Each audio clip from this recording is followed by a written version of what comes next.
Buen día, ¿cómo están? Es muy jueves hoy para dar clases. Estoy con fiaca. ¿Cómo andan?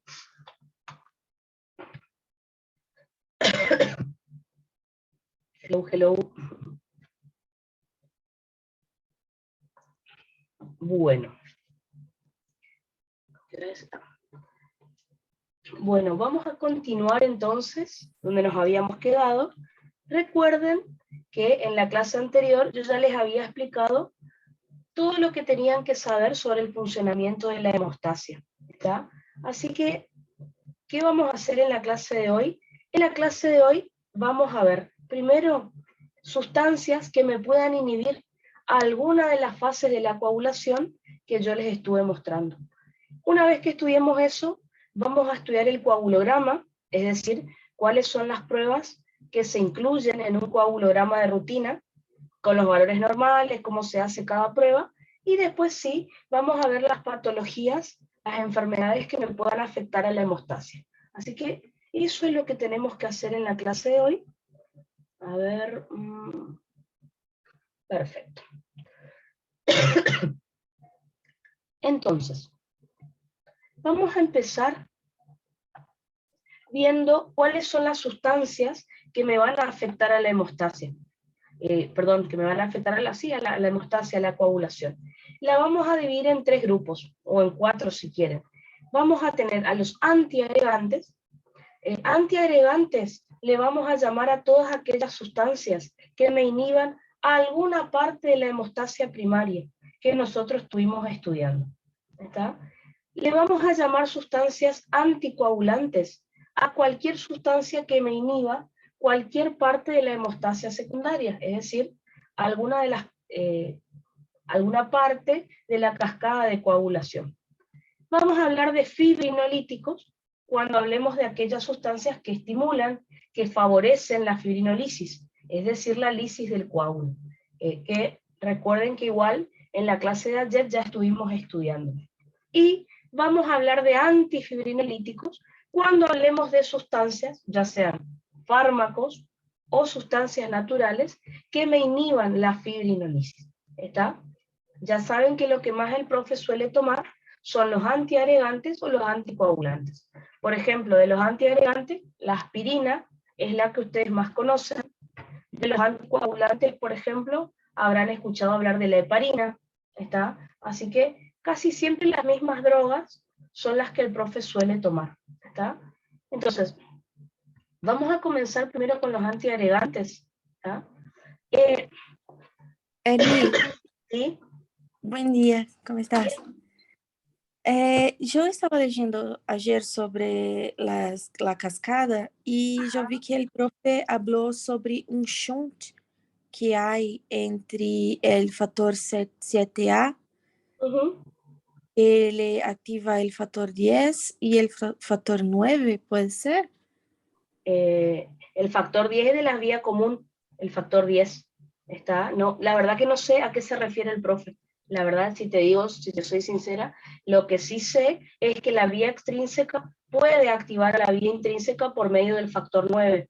¿Tá? Supongo que a eso el profe se hará referido con shunt, pero la palabra shunt generalmente nosotros usamos en respi, no en coagulación. De última, si vos escuchaste que el profe lo dijo, decilo si querés así como lo dijo él, ¿está? Pero la Sí, verdad que no. Entonces, él dijo, ahí yo quería saber un Ajá. poquito más. Perfecto. Bueno, gracias. De nada, de nada. Entonces, vamos a comenzar con los antiagregantes. El antiagregante que el profe más le va a preguntar es la aspirina, ¿está? O ácido acetil salicílico. Una cosita que les aclaro. Si ustedes miran el apunte del profe de estas sustancias, al principio del apunte van a ver que les muestra todas las sustancias del cuerpo que son antiagregantes. Y al final del apunte todos los fármacos que son antiagregantes. Yo les puse todos juntos nada más, ¿está? Simplemente les voy a aclarar si es un fármaco o si lo produce el cuerpo, cosa de que ustedes ya tengan todo agrupado para poder estudiar, digamos, para que se les sea más fácil. Pero van a ver que muchas de estas cosas las van a encontrar en el apunte del profe. Entonces, en el caso de la aspirina, recuerden que también le vamos a llamar ácido acetil salicílico, es de origen sintético, obviamente es un fármaco, y el mecanismo de acción que va a tener la aspirina es inhibir a una enzima que se llama ciclooxigenasa, o también conocida como COX-1. Ya les voy a mostrar enseguida cómo actúa mejor la ciclooxigenasa, para que vean toda la síntesis de esta sustancia que dice acá, que es el tromboxano A2. Entonces, la aspirina lo que hace es inhibir a esta enzima, que es la ciclooxigenasa. Si se inhibe la ciclooxigenasa, esto hace que se inhiba la síntesis de tromboxano A2. Y si ustedes recuerdan, nosotros estudiamos tromboxano A2 en 2 ocasiones. Primero lo vimos cuando estudiamos el vasoespasmo. ¿Se acuerdan cuando recién se lesionaba el vaso sanguíneo? Que las plaquetas liberaban tromboxano y el tromboxano provocaba la vasoconstricción, el vasoespasmo de ese vaso sanguíneo, para evitar que haya hemorragia. ¿Dónde más hemos visto tromboxano? En la clase de ayer. Recuerden que las plaquetas, cuando liberan sus gránulos, por ejemplo, con sus gránulos densos, liberan tromboxano A2. Y dijimos que ese tromboxano A2 me puede activar a más plaquetas. Así que, ¿en qué parte de la hemostasia primaria vemos el tromboxano? En el vasoespasmo y en la activación plaquetaria. Como para ir repasando lo que ya hemos visto. Ahora, si no tenemos tromboxano A2, no va a haber activación plaquetaria, se inhibe la activación plaquetaria. Tampoco va a haber vasoespasmo, es decir, la vasoconstricción. Si no hay vasoconstricción, obviamente va a ocurrir lo opuesto, que es la vasodilatación de ese vasito sanguíneo que se había lesionado. Otra cosa, piensen que si nosotros tenemos vasodilatación, se supone que para que haya adhesión plaquetaria, la plaqueta se tiene que acercar a la pared del vaso que está lesionado. En cambio, si yo hago vasodilatación, la pared del vaso sanguíneo se va a alejar de las plaquetas y ellas no se van a poder adherir. Así que, por lo tanto, al hacer vasodilatación, también se está inhibiendo la adhesión plaquetaria. Tengan cuidado, la palabra antiagregante no es que se inhibe solo la agregación plaquetaria, no, puede ser cualquier parte de la hemostasia. Así que fíjense, la aspirina lo que hace es inhibir la activación plaquetaria, inhibir el vasoespasmo. De esa manera, al no haber vasoconstricción, hay una vasodilatación, la pared del vaso sanguíneo, al agrandar su diámetro, se aleja de la plaqueta y las plaquetas no se pueden adherir. Así que también inhibe la adhesión plaquetaria. ¿Tá? Todo eso entonces va a ser la aspirina en tercer año. ¿Tá? Ya van a ver en años siguientes que la aspirina a dosis altas también es anticoagulante, pero eso es otro tema. ¿tá? En fisiología, la aspirina es antiagregante, que es lo que el profe les va a preguntar. ¿tá? Siempre es una de las drogas que más preguntan. Ahora enseguida les muestro mejor cómo es la síntesis del tromboxano, que es lo normal, y exactamente dónde va a actuar la aspirina. ¿Está? Así ya tienen la vía para repasar. Otra de las sustancias que vamos a tener como antiagregante es la prostaglandina I2. La prostaglandina I2, o también llamada prostaciclina, es una sustancia natural. ¿Por qué? Porque es producida por nuestro cuerpo. Específicamente, la vamos a sintetizar en el endotelio de los vasos sanguíneos. Entonces, ¿qué es lo que hace la prostaglandina? Nosotros ya lo hemos estudiado anteriormente. Dijimos que la prostaglandina I2 es vasodilatador. ¿tá? Cuando hablamos de músculo liso, si ustedes se acuerdan, yo les había dado el ejemplo de esta sustancia que me relaja el músculo liso vascular. Bueno, produce vasodilatación. Y ya dijimos recién que si nosotros hacemos vasodilatación, el vaso, la pared del vaso se aleja de las plaquetas que están en sangre y no le permiten adherirse. Así que, básicamente, la prostaglandina, al hacer vasodilatación, inhibe la adhesión plaquetaria. Ahora, el tema es el siguiente, y eso es lo que les quiero contar. Resulta que tanto la prostaglandina I2 como el tromboxano A2 son sintetizados por la ciclooxigenasa 1, por lo menos en la vía de síntesis del tromboxano y de la prostaglandina está la ciclooxigenasa 1. Ahora, ¿cuál es el tema? Que el tromboxano es vasoconstrictor, la prostaglandina I2 es vasodilatador. Entonces, yo les quiero mostrar cómo se sintetiza cada uno y dónde específicamente actúa la aspirina. ¿Está?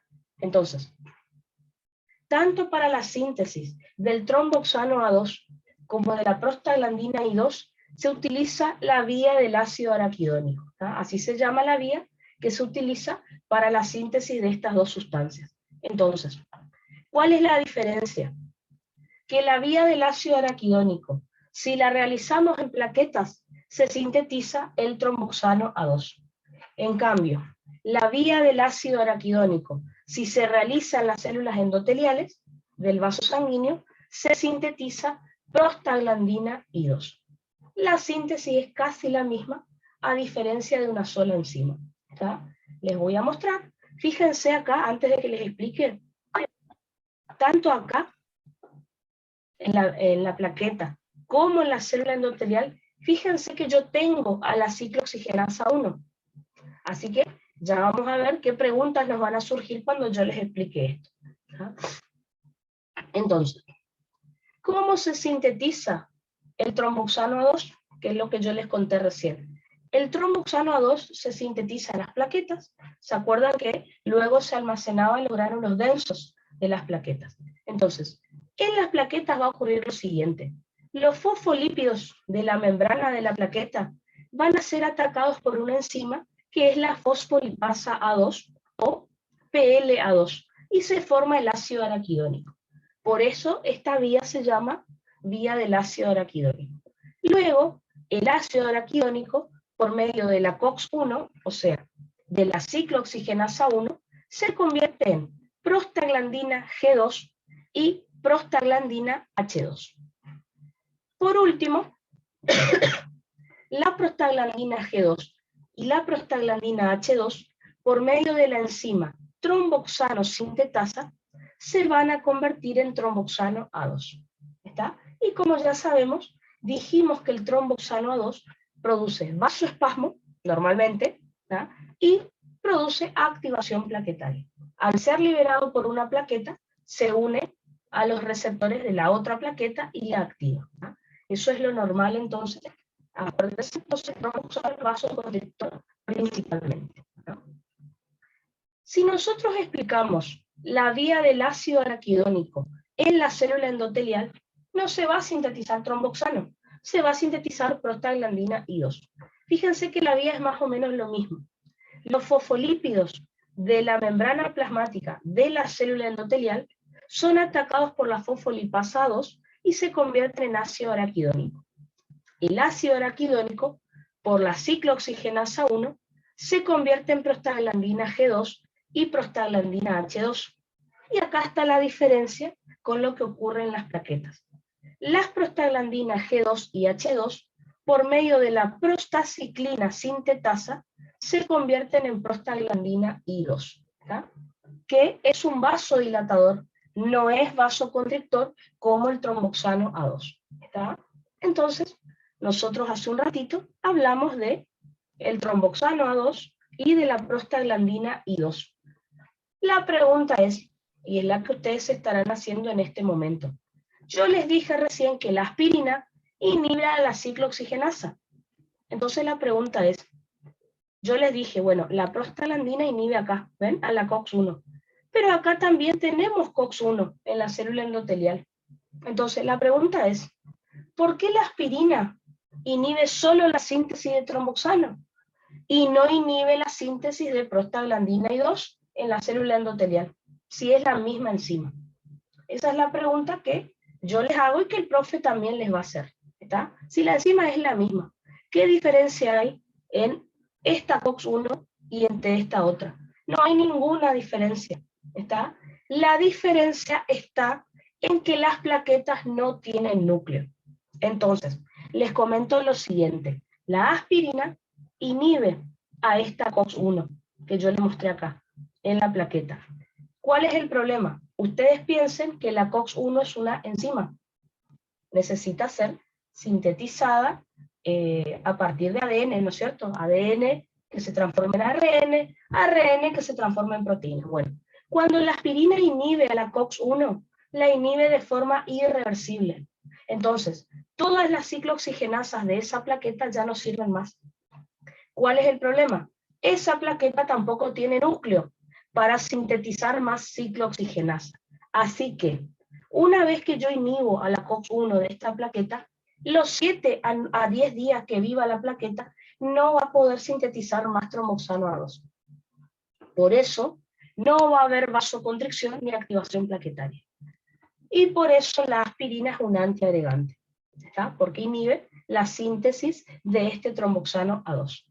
Ahora, la aspirina también puede inhibir esta COX-1, la de la célula endotelial, para que no sintetice prostaglandina I2. ¿Cuál es la diferencia? Que la célula endotelial sí tiene núcleo. Entonces, si yo inhibo esta COX-1, ¿qué es lo que hace la célula endotelial? Sintetiza más enzima, sintetiza más ciclooxigenasa y ya está. Puede continuar la síntesis de prostaglandina I2 sin problema. Así que esa es la diferencia cuando el profe les pregunte, ¿está? ¿Por qué la aspirina solo inhibe a las plaquetas en la vía del ácido araquidónico de las plaquetas y no de la célula endotelial? Porque las plaquetas no tienen núcleo. Cuando se inhibe la COX, la plaqueta, al no tener núcleo, no puede reponer la enzima que se inhibió. Así que ya no va a poder sintetizar más tromboxano A2. Esa plaqueta va a vivir 7-10 días y sin este funcionamiento, ¿está? Y luego, cuando vengan más plaquetas, ahí sí se repone toda la actividad sin problemas, ¿está? Ahora, si yo quiero inhibir la síntesis del prostaglandina I2, no se puede hacer, porque si se inhibe la COX-1, la célula endotelial fabrica más COX y ya está. Continúa la síntesis de prostaglandina I2. Así que, por eso necesitaba que sepan la vía del ácido araquidónico y aparte que el profe la pregunta. Así que fíjense, la aspirina solamente inhibe la síntesis del tromboxano A2. ¿Ah? Al inhibir al tromboxano no hay vasoespasmo, ni activación, ni adhesión plaquetaria. ¿Está? Pero nunca se inhibe la prostaglandina I2. Así que la prostaglandina puede continuar con su efecto vasodilatador. Eso básicamente entonces es el por qué se inhibe esta COX y no esta, a pesar de que es la misma enzima. Por las dudas, fíjense que yo les puse acá la explicación, porque siempre el profe en el oral le gusta preguntar eso, si están hablando de aspirina. ¿Está? La aspirina entonces solo afecta a la plaqueta y no al endotelio. Esto se debe a que la plaqueta no tiene núcleo y cuando se inhibe la COX-1 de la plaqueta, no puede reponer más, no puede sintetizar esa COX-1 que se inhibió. En cambio, la célula endotelial, al tener núcleo, si yo le inhibo sus COX-1, ¿qué hace la célula endotelial? Sintetiza más ciclooxigenasa 1 y ya está.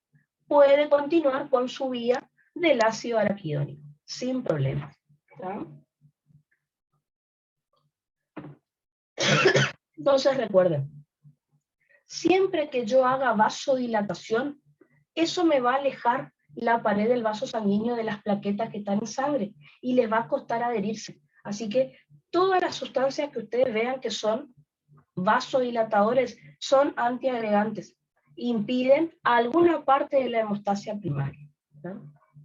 Recién les mostré el ejemplo de la prostaglandina I2, que es un vasodilatador normal, natural, que tenemos en el organismo.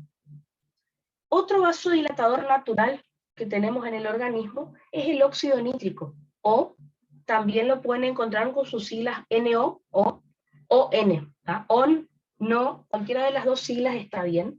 Es sintetizado por el cuerpo, por el endotelio, al igual que la prostaglandina I2, o también llamada prostaciclina.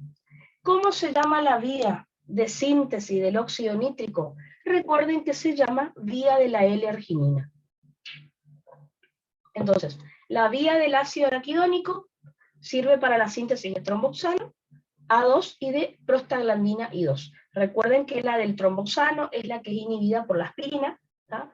Vía de la L-arginina es para la síntesis de óxido nítrico, y enseguida les voy a mostrar otra vía más, que es la vía de la proteína C, que el profe también quiere saber. ¿Está? En el caso de la vía de la L-arginina, por suerte, es solo una reacción. La L-arginina es un aminoácido que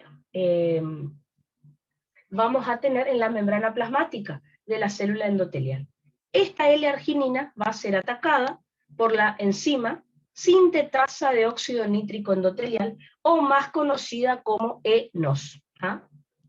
NOS significa sintetasa de óxido nítrico, y la E minúscula endotelial. ¿Está? Y ahí se va a formar el óxido nítrico.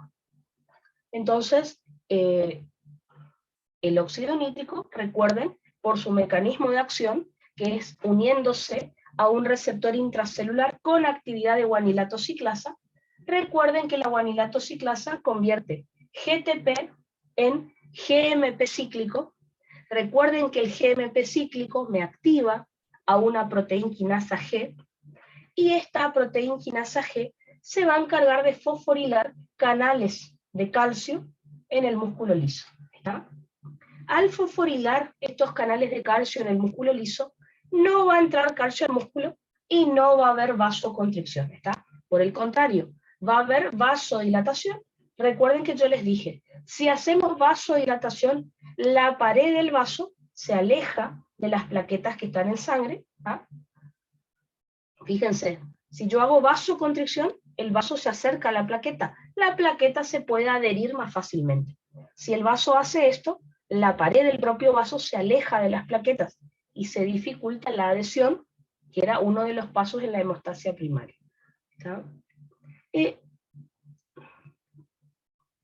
Fíjense,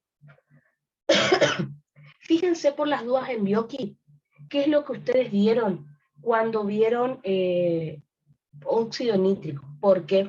Porque en algunos libros dice que la vasodilatación es cuando la PKG fosforila canales de calcio del músculo liso, y estos no se abren.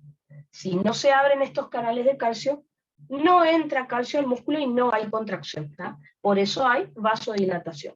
En otros libros dice que la proteína quinasa G fosforila la bomba de calcio ATPasa. Al fosforilar la bomba saca calcio del citoplasma, por eso no hay más contracción, y por eso hay vasodilatación. ¿Tá?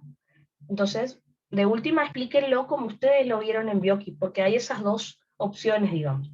O se fosforilan canales de calcio y no entra calcio al músculo, por eso hay vasodilatación, o se fosforila la bomba de calcio ATPasa y se saca el calcio que tiene el músculo en el citoplasma, por eso no hay contracción. ¿Tá? O inhibo la contracción o favorezco el bombeo de calcio para la relajación. Cualquiera de las dos situaciones está bien explicada. Pero si lo explican como en Bioki, mucho mejor. Yo no sé cuál de las dos explicaciones les dio la doctora Heuer cuando les habló de óxido nítrico. ¿Tá? Por las dudas, lo explican así.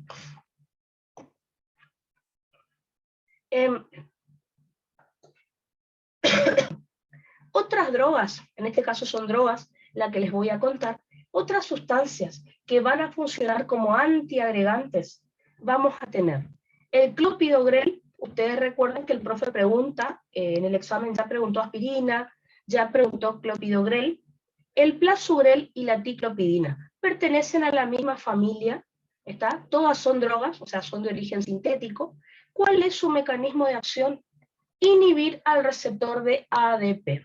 Recuerden ustedes que las plaquetas tienen receptor de ADP, así que cuando el ADP que liberó una plaqueta se une al receptor de ADP de la plaqueta de al lado, la plaqueta se activa. ¿Está? Ahora, estas drogas inhiben de manera competitiva a este receptor de ADP. Entonces, si el receptor de ADP está ocupado, no se va a activar la plaqueta. ¿Se acuerdan que teníamos dos receptores de ADP? El P2Y1 y el P2Y12. ¿Está? Estos son los receptores que se van a inhibir y por lo tanto no va a haber activación plaquetaria. ¿Está? Hasta ahora no hablamos de agregación, fíjense, por eso les digo, la palabra antiagregante es cualquier sustancia que me inhiba cualquier parte de la hemostasia primaria.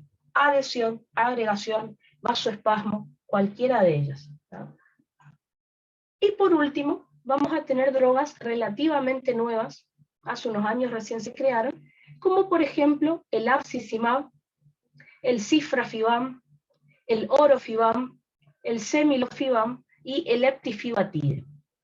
Estas drogas, les puse acá sintéticas, obviamente son drogas, su mecanismo de acción es inhibir a la glucoproteína, a la GP2B3A.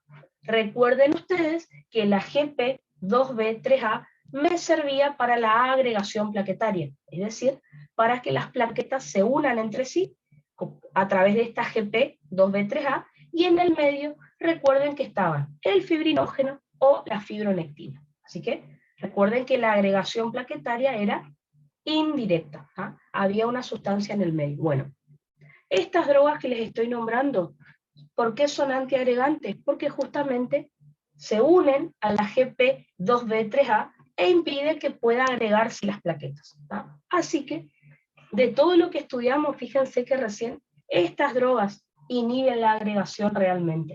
Todas las demás son antiagregantes, pero recuerden, no afectan la agregación, afectaban la adhesión o la activación plaquetaria, o el vasoespasmo. ¿Está? De las drogas entonces que les conté acá, el profe aspirina toma siempre, y el clopidogrel sé que lo ha tomado ya en otras ocasiones. Pregunta el mecanismo de acción, que fue lo que estuvimos estudiando.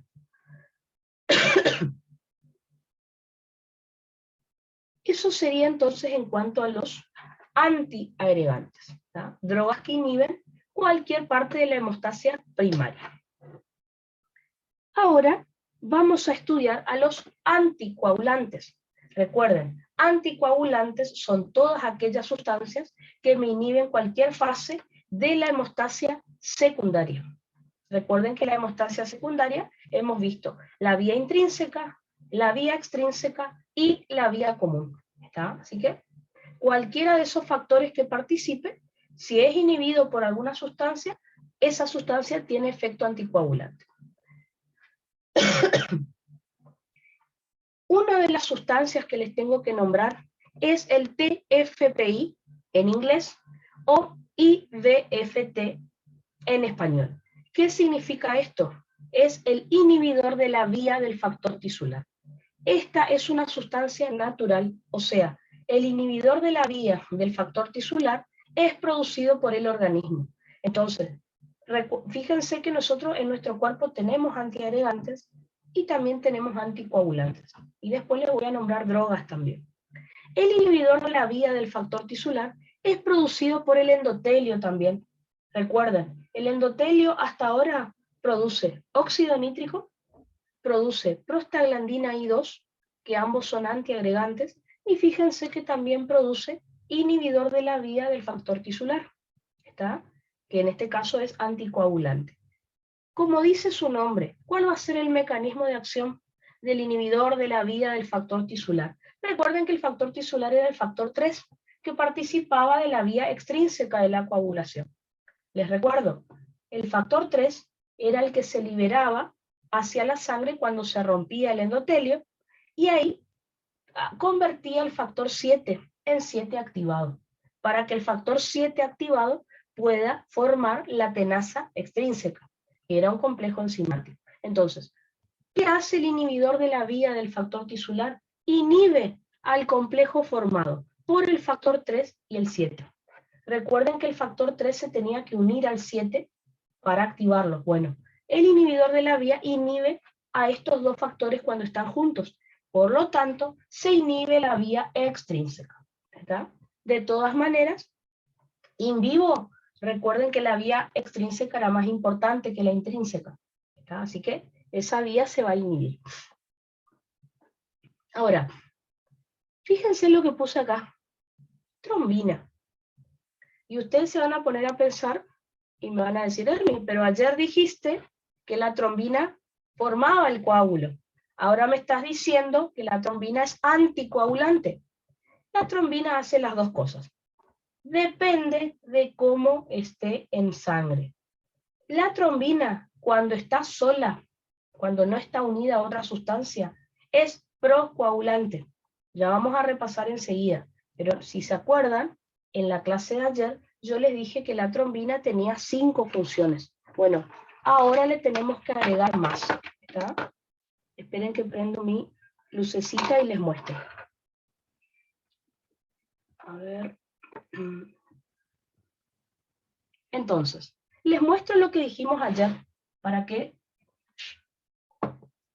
vean que la trombina es procoagulante, y ahora les voy a enseñar que también es anticoagulante. Ahí está. Esperen que busco la hoja que les mostré ayer, así repasamos.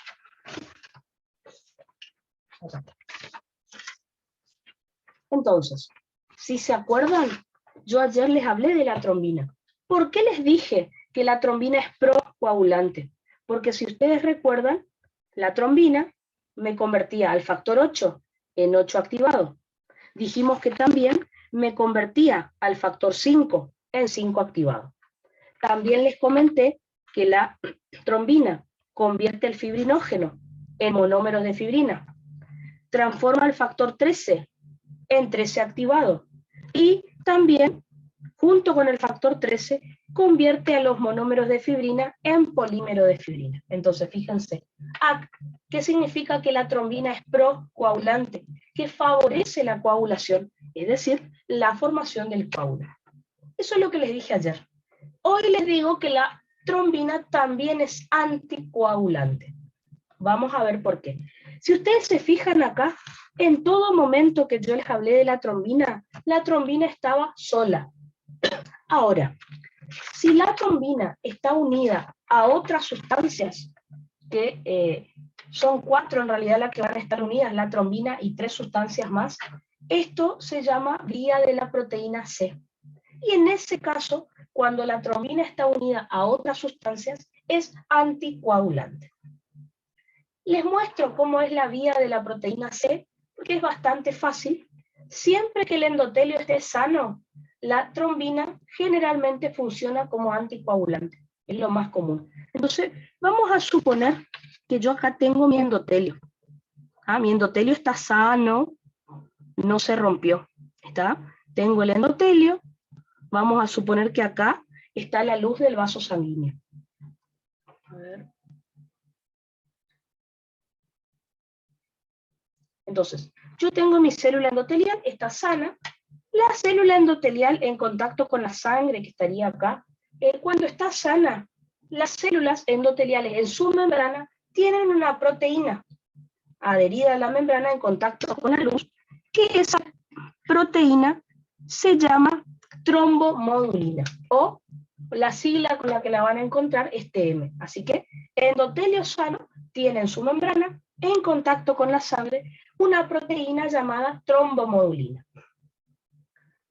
La trombina, una vez que se sintetiza, cuando anda circulando por sangre, se encuentra con la trombomodulina y se une. Y se forma entonces el complejo trombomodulina-trombina. Recuerden, la trombomodulina no circula en sangre, está adherida al endotelio del vaso sanguíneo. La trombina sí, anda circulando por sangre, y cuando se encuentra con la trombomodulina, se une, ¿está? Y forma el complejo trombomodulina-trombina. A continuación, otra de las proteínas que anda circulando en sangre, que es sintetizada por el hígado, se llama proteína C. Así que la proteína C, al estar circulando por acá, por sangre, se encuentra con este complejo y se une. La proteína C. ¿tá? Esa proteína C ni bien se une a este complejo formado por trombomodulina y por trombina, se activa. La proteína C se activa sola al unirse acá y se forma la proteína C activada. Así que ya teníamos la trombomodulina en el endotelio en contacto con la sangre. La trombina que andaba circulando por ahí se encuentra con la trombomodulina y se une. La proteína C, que también andaba circulando por sangre, recuerden que la proteína C dijimos que era sintetizada por el hígado, anda circulando, se une al complejo trombomodulina, trombina y se activa. a proteína C activada. Y por último, la última proteína que está circulando por sangre y al pasar por acá se une es la proteína S. La proteína S es cofactor de la proteína C activada. Bueno, esto que les conté es la vía de la proteína C y estas 4 proteínas juntas tienen efecto anticoagulante. ¿Está? Trombomodulina, trombina, proteína C activada y proteína S. ¿Está?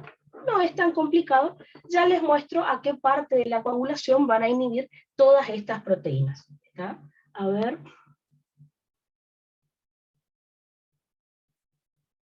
Entonces, Nicoli, ya vamos a leer el pizarrón y ahí les aclaro que escribí mal, ¿está? ¿Ah? Entonces, vamos a repasar en el pizarrón lo que les estuve contando recién. ¿Ah? Entonces, es trombomodulina, como les dije recién, si hay algún error en el pizarrón, lo corregimos, ¿está? Entonces, la trombina, vimos en la clase de ayer que estimula la cascada de coagulación. Ahora, la trombina está sola, ¿está? Fíjense que en lo que les expliqué recién, la trombina está unida a otras proteínas, ¿está? Entonces, yo ya les conté que la trombina es sintetizada por el hígado y en este tema tiene efecto anticoagulante cuando está unida a la trombomodulina o la sigla TM, es la que pueden encontrar por ahí, la proteína C activada o PC con A minúscula y la proteína S. ¿Cómo es la vía de la proteína C? Repasemos lo que les expliqué recién. Acá donde dice Nicoli que dice trombodulina, está mal escrito, corrijan, es trombomodulina como yo les dije recién, ¿está? Así que corrijan eso en el apuntecito, ¿está? Trombomodulina, entonces la trombomodulina, corrijan ahí, es una proteína, como les dije, que está en la membrana plasmática de la célula endotelial, no está circulando en sangre, está en contacto con la sangre, pero unida al endotelio. La trombina, que es el factor 2 de la coagulación, cuando anda circulando por sangre, una vez que es sintetizada por el hígado, encuentra la trombomodulina y se une.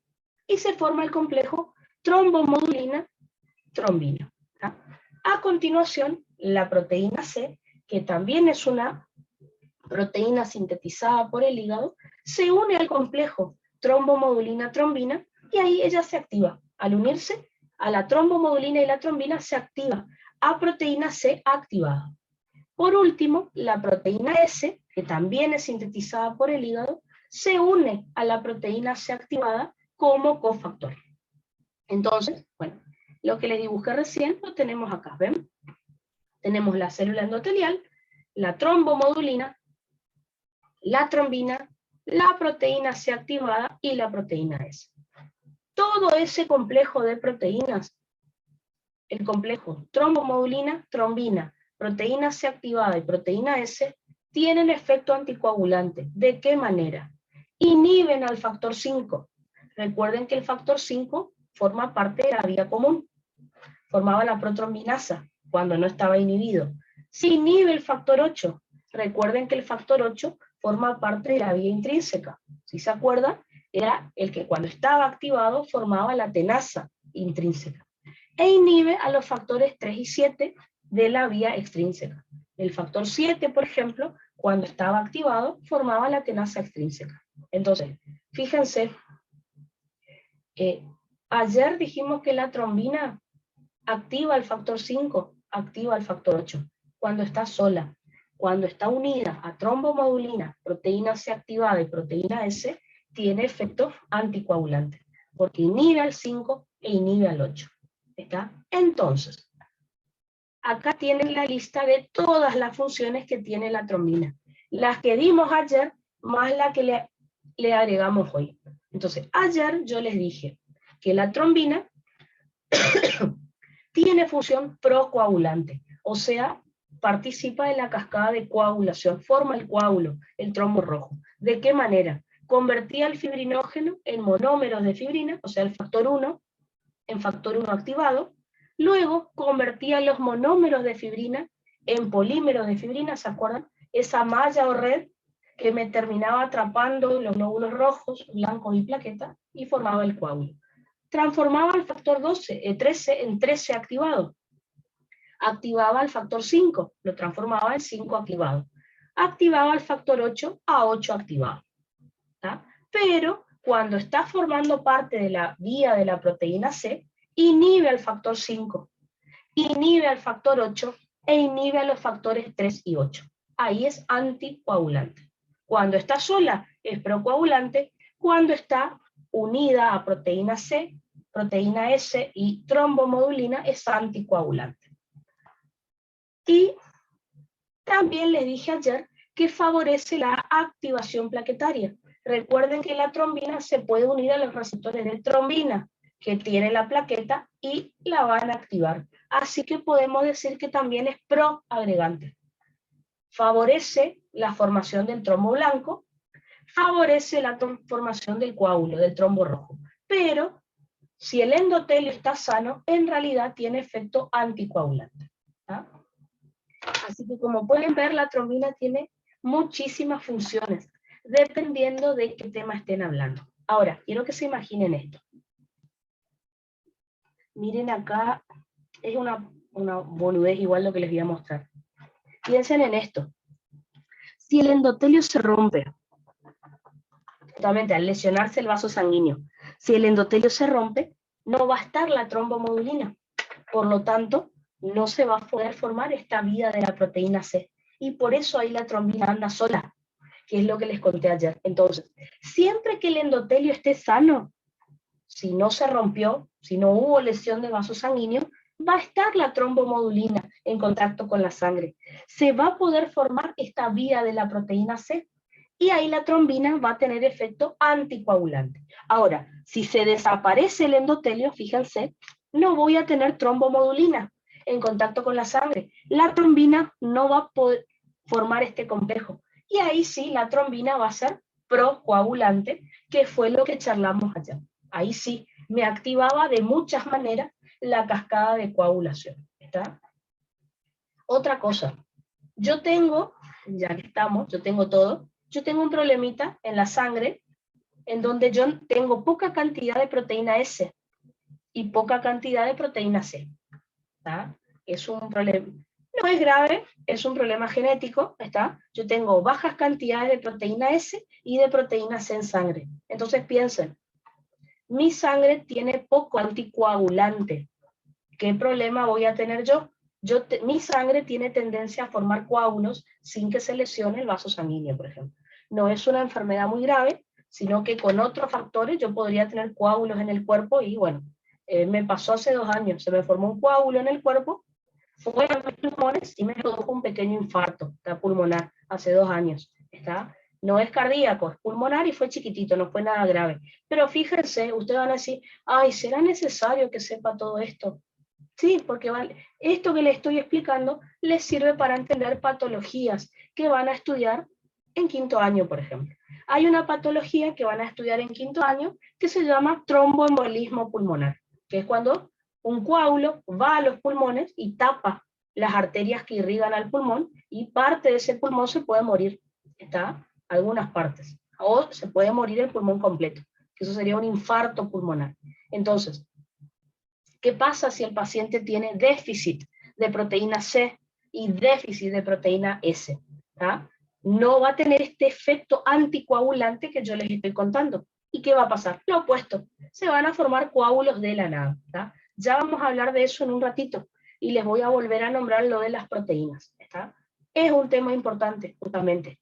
Lo van a ver en otros años en la facu, así que la fisiología es importante para que ustedes entiendan muchas enfermedades que van a ir viendo después. ¿Tá? Incluso ahora este año, cuando empiecen a estudiar cuando empiecen a estudiar patología, van a ver que algunas cosas de fisio van a tener que volver a repasar para recordar, para poder estudiar esa enfermedad. ¿Tá? Pero ya vamos a ver las enfermedades, en un ratito volvemos a eso.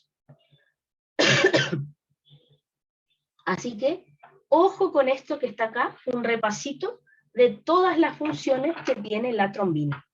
Como para que no se olviden que puede favorecer la formación de coágulos, pero también puede inhibir la formación del coágulo.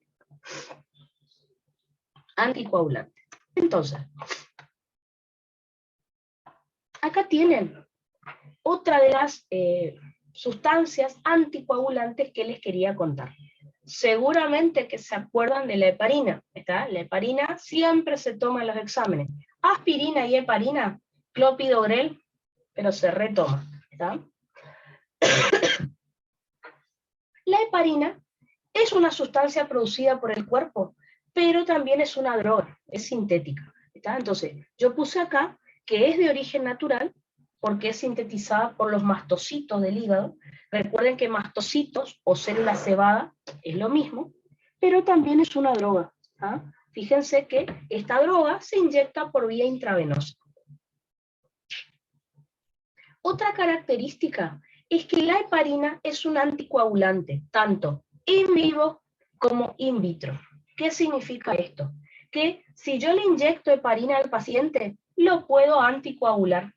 Si yo coloco heparina en un tubo de ensayo, también puedo anticoagular esa sangre. Les aclaro esto porque ya vamos a ver en un rato los anticoagulantes orales. Los anticoagulantes orales solo anticoagulan al paciente, no al tubo de ensayo, por ejemplo. La heparina funciona perfecto in vivo, o sea, en el paciente, o in vitro, que es en el tubo de ensayo. ¿Cuál va a ser el mecanismo de acción que va a tener la heparina? La heparina en realidad sola no tiene efecto anticoagulante. Ya vamos a ver que es cofactor de una enzima que sí es importante. Una aclaración. Cuando hablamos de heparina, ustedes pueden encontrar en los libros dos tipos de heparina. La heparina no fraccionada, o también llamada heparina de alto peso molecular. Esta es fabricada por el cuerpo, o también en los laboratorios. ¿Está? Y después están las heparinas fraccionadas. Las heparinas fraccionadas no sintetizamos en el cuerpo, son solo de laboratorio. Así que heparina no fraccionada o de alto peso molecular puede ser producida por el cuerpo, puede ser una droga, y su mecanismo de acción es ser cofactor de la antitrombina 3. Básicamente, ¿qué es lo que hace la heparina? Me potencia 1000 veces la antitrombina 3. Así que la heparina de alto peso molecular sola no es anticoagulante, es cofactor de la antitrombina 3. Les comento ya antes de seguir con la heparina. La antitrombina 3 es una proteína sintetizada por el hígado, y ese es el verdadero anticoagulante. ¿tá? Lo que hace la heparina es potenciar la acción de la antitrombina 3, pero la heparina sola no es anticoagulante. ¿tá? Entonces, ¿cuáles son las funciones que va a tener la antitrombina 3? Va a inhibir al factor 10, inhibir al factor 2, inhibir al factor 12, al factor 11 y al factor, perdón acá, 9, ¿tá? Porque el 10 ya puse arriba. ¿tá? Acá puse 10 otra vez, no, 9. Así que agréguenle un palito, ahí está. Entonces, recuerden que el factor 10 y el factor 2, que es la trombina, forman parte de la vía común. Así que la antitrombina 3 inhibe la vía común.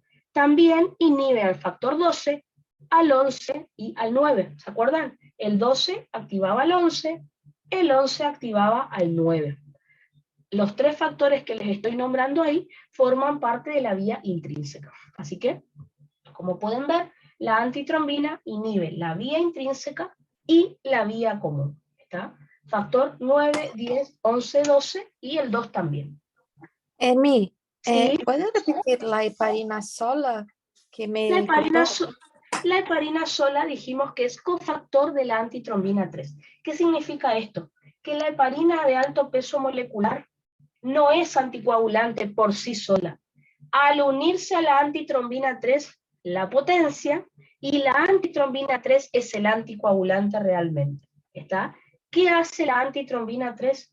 Inhibe al factor 10 y al factor 2, o sea que se inhibe la vía común, e inhibe al factor 12, al 11 y al 9, que sería la vía intrínseca. Así que la heparina no fraccionada o de alto peso molecular, básicamente al potenciar a la antitrombina 3, la antitrombina 3 es la que inhibe la vía común y la vía intrínseca.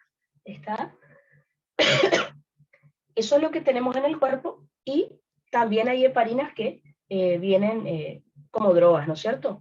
Ahora, existen también las heparinas fraccionadas o de bajo peso molecular. Estas no son naturales, son solamente drogas. Entonces, ¿qué es lo que hicieron en un laboratorio? Rompieron o fraccionaron la heparina de alto peso molecular y me quedó una heparina de menor tamaño. Pero esta heparina tiene sí efecto anticoagulante directo. Fíjense, inhibe al factor 10 directamente, a diferencia de la heparina de alto peso molecular, que en realidad la antitrombina era la que tenía el efecto anticoagulante. En la heparina de bajo peso molecular, fíjense que sí, inhibe directamente al factor 10, o sea que se inhibe la vía común. Ejemplos de drogas que son heparinas de bajo peso molecular tenemos a la enoxaparina, a la dalteparina, a la ardeparina, reviparina, nadroparina y tinzaparina. Si ustedes no le quieren poner la última letra A, también lo pueden pronunciar así: hexaparin, dalteparin, ardeparin, reviparin, nadroparin y tinzaparin. Por ejemplo, cuando yo tuve ese coágulo en la sangre, me inyectaban todos los días esta droga, por ejemplo, la enoxaparina, ¿está? Todos los días, para evitar que se me formen nuevos coágulos. Así que, como pueden ver, son drogas que sí se usan, ¿está? La enoxaparina, por ejemplo, se usa mucho, lo único que sale muy caro. 10 ampollitas de enoxaparina sale 20.000 pesos más o menos, 21.000 pesos. Hace 2 años, yo calculo que deben estar más. Y, por ejemplo, a mí me inyectaban 2 ampollas por día. Así que imagínense que en 5 días yo ya gastaba 20.000 pesos y tenía que volver a comprar más ampollas y así. Son drogas caras, pero bueno, a veces el cuerpo necesita, digamos, por una patología. Así que bueno, ya saben que la heparina, el profe siempre pregunta, en los escritos casi siempre, en los orales también.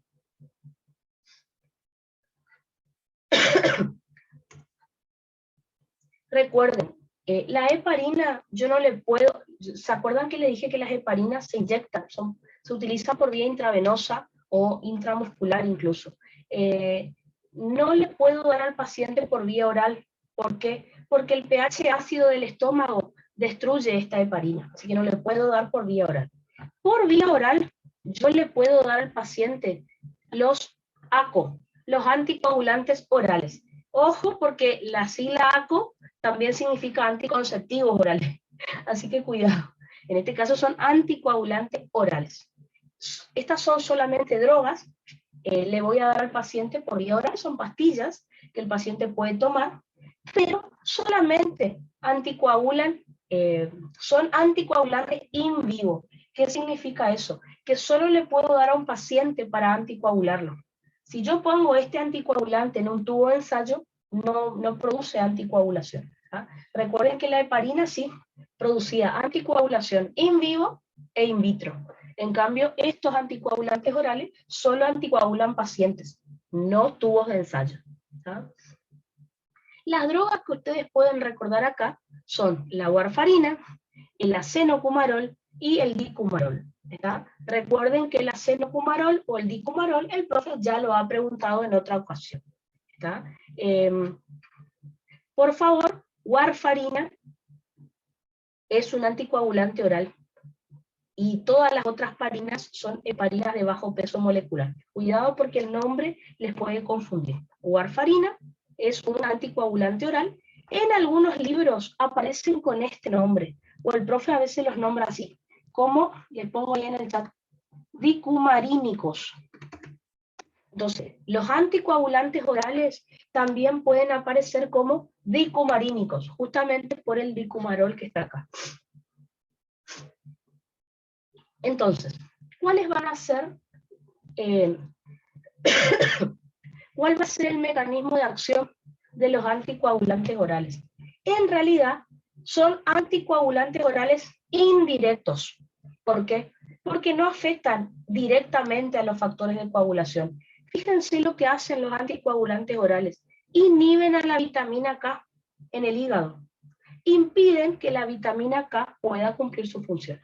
En un rato tenemos que hablar de la vitamina K, pero vamos a ver que la vitamina K es como que permite finalizar la síntesis de ciertos factores de coagulación, que ya les voy a explicar. Entonces, si se inhibe la vitamina K, se inhiben los factores vitamina K dependientes, que son el factor 10, el 9, el 7 y el 2. En realidad los factores vitamina K dependientes son 6, pero solamente les estoy explicando los que son factores de coagulación. ¿Está? ¿Cuáles son los factores vitamina K dependientes? El factor 10, el 9, el 7, el 2, la proteína C y la proteína S. Pero recuerden que la proteína C y la proteína S son anticoagulantes, no son procoagulantes, por eso no los puse acá. ¿Está? Fíjense que el factor 10, si se inhibe, inhibe la vía común. El factor 9, recuerden que pertenece a la vía intrínseca. El factor 7 pertenece a la vía extrínseca y el factor 2, que es la trombina, pertenece a la vía común. Así que, si los dicumarínicos, o sea, si los anticoagulantes orales inhiben a la vitamina K, al no funcionar, no funcionan estos 4 factores. Así que, por eso son anticoagulantes. En un rato les voy a tener que hablar de la vitamina K y ahí les voy a decir por qué afecta a estos factores de coagulación. Así como estudiamos el metabolismo de la vitamina B12 y de la B9, vamos a tener que estudiar esto. Perdón, un ratito.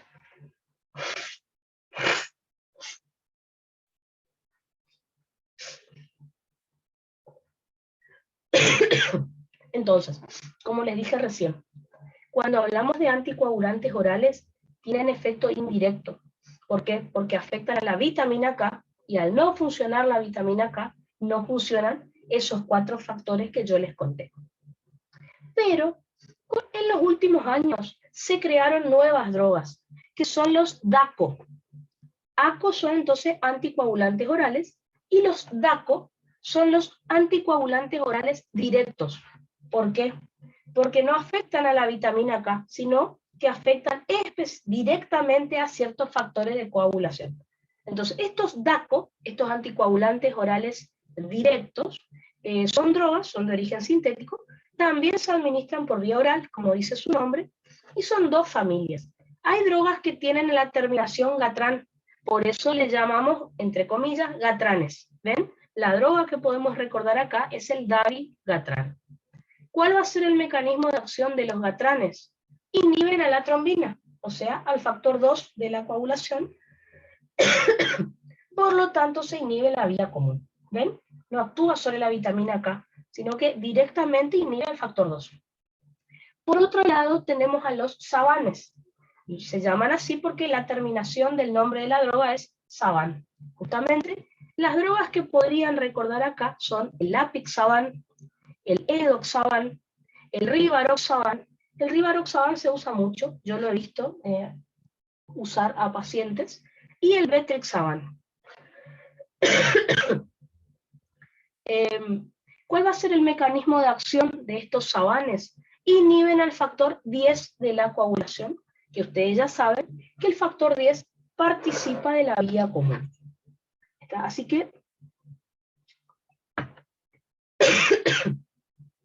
¿cuáles son las drogas entonces que el profe más toma? Dentro de los antiagregantes, no pueden no saber aspirina, por ejemplo, y el clopidogrel. ¿Está? La aspirina, recuerden que inhibía la ciclooxigenasa, y el clopidogrel dijimos que inhibía la adhesión plaquetaria. En el caso de anticoagulantes, obviamente heparina, que es lo que más se pregunta, y también los anticoagulantes orales. ¿Está? Un dicumarínico, seguro que en algún casito clínico el profe lo hace aparecer, y ahí pregunta el mecanismo de acción. ¿Está? ¿Qué nos está faltando para terminar todas estas sustancias o naturales o drogas? Me está faltando estudiar los fibrinolíticos y antifibrinolíticos. El profe ya les muestro cuál tomó en el recuperatorio. Otra cosita, ahora les voy a decir cómo les puede llegar a tomar.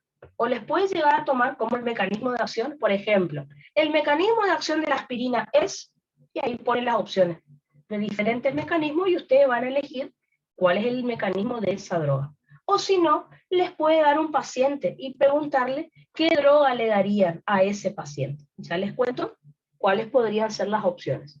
Entonces, recuerden que cuando yo hablo de la palabra fibrinolítico, es una droga que produce fibrinolisis o una sustancia que destruye el coágulo.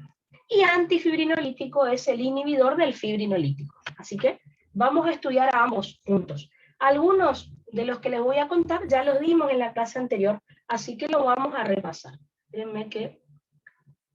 Ahí está, pensé que había un micrófono prendido. Entonces, uno de los fibrinolíticos que nosotros hemos estudiado en la clase anterior es el TPA. ¿Se acuerdan? Que significa activador del plasminógeno tisular. Recuerden que el TPA es sintetizado por el cuerpo en el endotelio específicamente. También puede ser en el hígado. Su función es, recuerden que convertía el plasminógeno, que era un simógeno, a plasmina. Recuerden que la plasmina ya era el simógeno, pero ya la enzima activada. Y acuérdense que luego la plasmina era la que rompía, degradaba la fibrina a los productos de degradación de la fibrina, como el dímero D, por ejemplo. Ahora, en el cuerpo tenemos inhibidores del TPA. ¿Cuáles son esos inhibidores del TPA? El PAI-1 y el PAI-2. PAI significa inhibidor del activador del plasminógeno, o sea, inhiben al TPA, y recuerden que eran sintetizados por las plaquetas. Así que tenemos TPA, pero para finalizar la fibrinolisis están los PAI, el inhibidor del activador del plasminógeno tipo 1 y el tipo 2. Ambas sustancias naturales en el cuerpo. Otro de los fibrinolíticos que yo les conté en la clase de ayer es el UPA, es decir, el activador del plasminógeno sensible a uroquinasa, que también es de origen natural. Dijimos que era producido por los riñones, ¿está? Acá dice riñones, y hace lo mismo que el TPA, es decir, convierte el plasminógeno a plasmina, o sea, el plasminógeno que está inactivado lo convierte a plasmina, que ya es la enzima activa. También, al igual que el TPA, el UPA puede ser inhibido por el PAI-1 y por el PAI-2 producidos por las plaquetas. Fíjense acá quién aparece. El factor 12. Si ustedes se acuerdan, perdón, si ustedes se acuerdan, el factor 12 es un procoagulante, ¿recuerdan? Participa de la vía intrínseca. Recuerden que el factor 12 convierte al factor 11 en 11 activado, ¿está? Entonces, el factor 12 es un procoagulante, pero también fíjense que es un fibrinolítico. Puede disolver el coágulo. ¿De qué manera? Al igual que el TPA y el UPA, tiene la capacidad de convertir el plasminógeno a plasmina. Lo único que no tiene inhibidor en este caso, digamos, está antifibrinolítico no tiene. Puede ser anticoagulante, como ya hemos estudiado, pero no antifibrinolítico. Así que, acuérdense que era un factor sintetizado por el hígado, es procoagulante, o sea, favorece la formación del coágulo, vía intrínseca de la coagulación, pero fíjense que también es un fibrinolítico. ¿Ah? Interesante, tiene como doble función. Finalmente, hemos estudiado el TPA, el UPA y el factor 12, que me convierte el plasminógeno a plasmina. Recuerden que la plasmina es la que se va a encargar de degradar la fibrina a productos de degradación de la fibrina, como el dímero D. Recuerden que el dímero D me servía para evaluar si el paciente estaba teniendo muchos coágulos en el cuerpo, porque cuanto más coágulos tengan en el cuerpo, más dímero D va a tener en orina ese paciente. Acuérdense que la plasmina se sintetiza en el hígado y en las plaquetas, pero como simógeno, o sea, como plasminógeno, y por el TPA o por el UPA principalmente, era convertido a plasmina. Esta plasmina va a tener sustancias que la inhiben, o sea que por lo tanto pueden regular su función, como por ejemplo la alfa-2-AP, la alfa-2 antiplasmina, que es sintetizada por el hígado.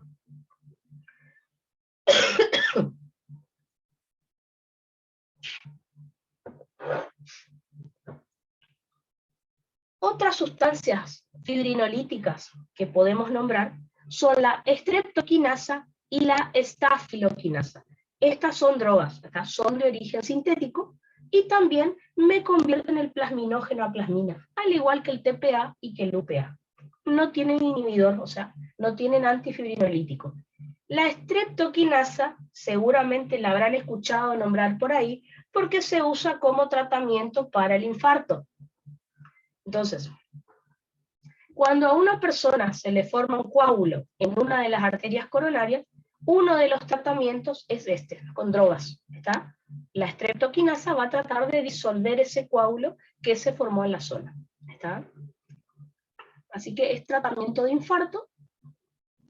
Por eso al profe le gusta preguntar strepto o estafiloquinasa. Y por último, esto fue lo que preguntó el profe en el recuperatorio, que es la alteplasa o TPA recombinante. Creo que él puso TPA recombinante si mal no recuerdo. Es una droga que también convierte plasminógeno a plasmina y como es TPA sintético puede llegar a ser inhibido por el PAI-1 y por el PAI-2. ¿Está? Entonces, pregunta de examen.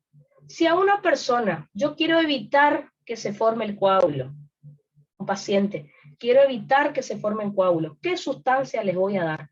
Ahí el profe les va a dar opciones. Obviamente tienen que elegir de las opciones que figuran en el examen un anticoagulante. Si yo quiero evitar que se forme el coágulo, le voy a dar un anticoagulante. Por ejemplo, entre las opciones podría estar la heparina. Podría estar un anticoagulante oral.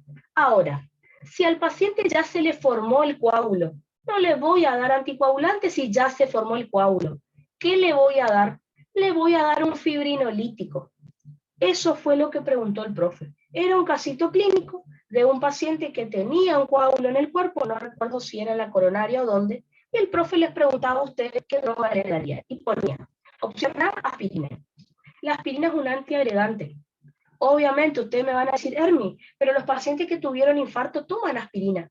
Sí, pero la aspirina es para evitar que se produzca agregación y que se formen nuevos coágulos. El profe lo que preguntó fue, el coágulo que tiene el paciente, ¿cómo lo disuelvo? Obviamente, anticoagulante tampoco le puedo dar, porque el anticoagulante evita que se formen nuevos coágulos. Si yo quiero disolver el coágulo que el paciente ya tiene, le voy a dar un fibrinolítico. Entre las opciones, entonces, imagínense que decía, opción A, aspirina.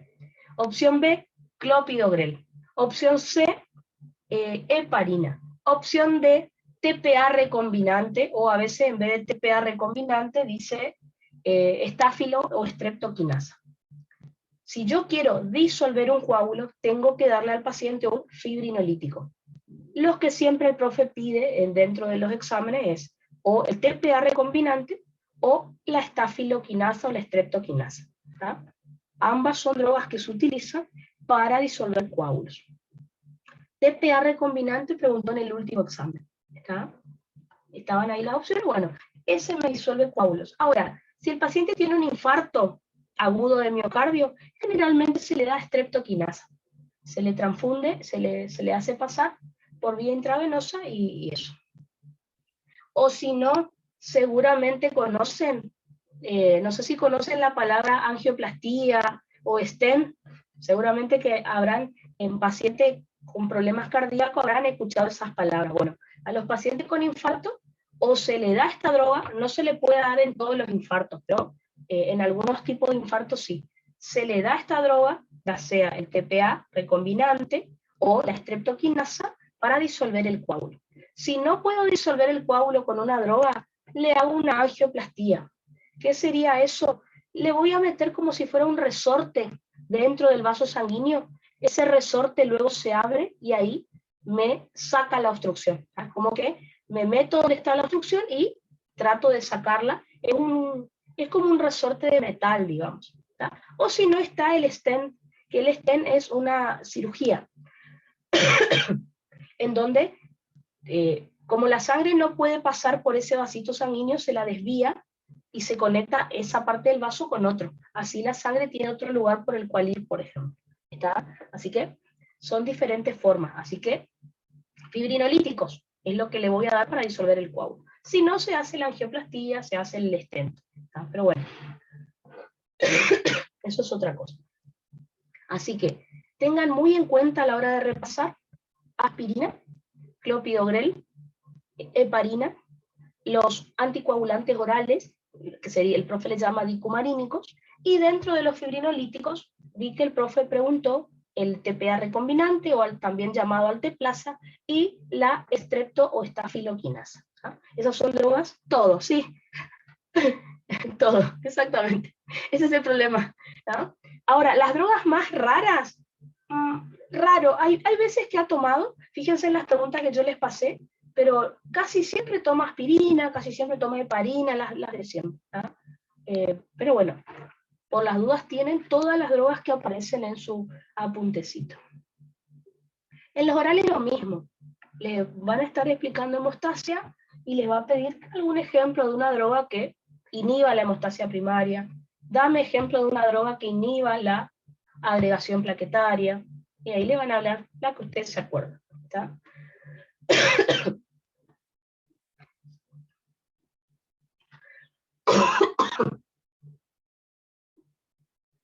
Entonces, con esto terminamos todas aquellas drogas o sustancias que ustedes tenían que conocer como antiagregante, anticoagulante y fibrinolíticos o antifibrinolíticos.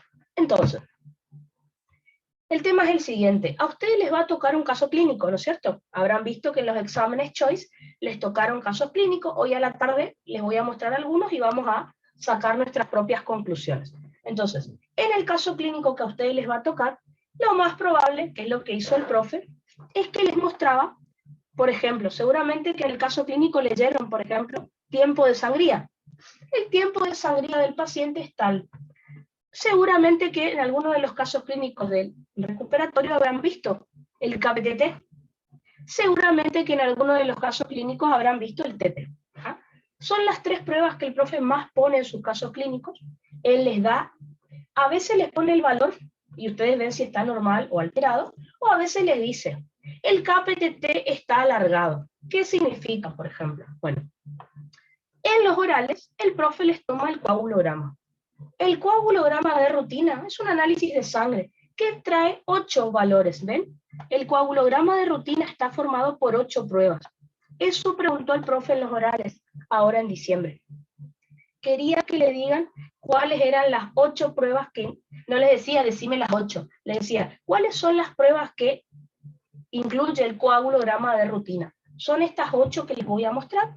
Les hice un cuadrito como para hacerlo más fácil, con el nombre de la prueba, el valor normal y qué parte de la hemostasia me está evaluando. ¿Ah?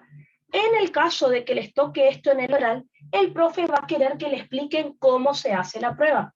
Hay algunas que a ustedes le explicaron en el práctico. ¿Ah? Yo les voy a recordar ahora para que lo puedan repasar, pero si quieren leer cómo se hace la prueba, en el práctico están las 8, cómo se hace. Así que no hay problema, igual ahora lo charlamos, así que no se preocupen. Entonces, una de las pruebas que forma parte del coagulograma de rutina es el recuento de plaquetas. El recuento de plaquetas se hace igual que el de recuento de glóbulos rojos. Por la cámara de cuenta, ¿se acuerdan? La cámara cuenta glóbulos o de Neubauer. ¿Está? Esa podría ser una forma. O si no, por métodos automatizados. O sea, una computadora que me cuente cuántas plaquetas hay en la muestra de sangre que yo le doy. ¿Está? Ya sabemos que el valor de referencia de las plaquetas es de 150.000 a 400.000 plaquetas por milímetro cúbico de sangre. Digamos que ese valor siempre se lo acuerdan. Cuando yo estoy evaluando el recuento de plaquetas, obviamente que estoy evaluando la hemostasia primaria. Vamos a ver ahora qué podría pasar en ciertas patologías con ese número de plaquetas. Otra de las pruebas que forman parte del coagulograma de rutina es el tiempo de coagulación, también llamado método de Lee-White. Es bastante fácil. van a colocar sangre en un tubo de ensayo y van a esperar a ver cuánto tiempo tarda en formarse el coágulo abajo. Nada más, no se hace nada extraño. Entonces, le sacan sangre a un paciente, colocan en un tubo de ensayo y esperan a ver cuánto tiempo tarda en formarse el coagulito en la parte de abajo del tubo de ensayo. El valor de referencia es de 5 a 10 minutos. Eso es lo que tarda en formarse un coágulo en un tubo de ensayo. Obviamente lo normal. ¿Qué es lo que estamos evaluando acá? Estamos evaluando la hemostasia secundaria, es decir, la vía intrínseca. ¿Por qué? Recuerden, cuando la sangre toca el vidrio del tubo de ensayo, el factor 12 de la coagulación se activa solo, y ahí desencadena la vía intrínseca, ¿no es cierto? O también llamada vía de los factores de contacto, ¿no? Por eso evalúa la vía intrínseca. También evalúa la cantidad de fibrinógeno que tiene esa persona en su sangre, porque si no, no se va a formar el coágulo. También evalúa la hemostasia primaria, porque recuerden, antes de formarse el coágulo se forma el trombo blanco, así que dentro de la hemostasia primaria, acá dice que evalúa la calidad y el número de plaquetas. Eso es lo que dice ahí en la parte de la luz. Calidad y número de plaquetas. Y en color rojo, el tiempo de coagulación se usa para controlar el tratamiento con anticoagulantes. Si una persona está tomando anticoagulantes, se puede evaluar con esta prueba. Aunque ya vamos a ver que en general con el TP, acá está, con el TP, el tiempo de protrombina se evalúa mejor si el paciente está bien anticoagulado o no. Ya les voy a mostrar. Así que en general, miren, el tiempo de coagulación evalúa la hemostasia primaria y la secundaria, el fibrinógeno. Entonces, si este valor me da alterado, yo me doy cuenta que el paciente tiene un problema en la hemostasia, pero no sé si es en la primaria o en la secundaria. Así que si el tiempo de coagulación me da demasiado alargado, más de 10 minutos, yo sé que hay un problema, pero no sé en qué parte exactamente, por eso hago las pruebas que siguen. ¿Está? Otra de las pruebas que forman parte del coagulograma es la prueba de la resistencia capilar, o también llamada prueba del lazo, o también llamada prueba de Rumpel-Lin. Cualquiera de los nombres está bien. Entonces, ¿en qué consiste la prueba de la resistencia capilar? La prueba consiste en lo siguiente. Ustedes le van a poner al paciente el manguito, ¿no es cierto? Es como que le van a tomar la presión, ¿ah? Más o menos lo mismo. Es decir, le van a colocar al paciente acá en el brazo el manguito del esfingomanómetro, van a insuflar ese manguito hasta 140. En realidad lo que dice la profe Beligoy es que le midan al paciente la presión arterial, la sistólica y la diastólica, y luego van a insuflar el manguito hasta un número intermedio entre la sistólica y la diastólica. No importa, ¿no? Algunos dicen que hay que insuflar hasta 140 y ya está, no hay problema. Entonces, van a insuflar el manguito hasta 140, ¿tá? Recuerden que el manguito va por acá, y acá en el antebrazo van a marcar con un lápiz dermográfico. Lápiz dermográfico significa los lápices, las lapiceras que sirven para escribir en la piel. ¿Tá? Yo voy a usar la común, pero bueno. Van a marcar en el paciente un círculo, porque en ese círculo más o menos de 5 centímetros, ustedes van a mirar algo después, se van a dibujar. Entonces, insuflan el manguito hasta 140 milímetros de mercurio y esperan con el manguito insuflado 5 a 8 minutos más o menos.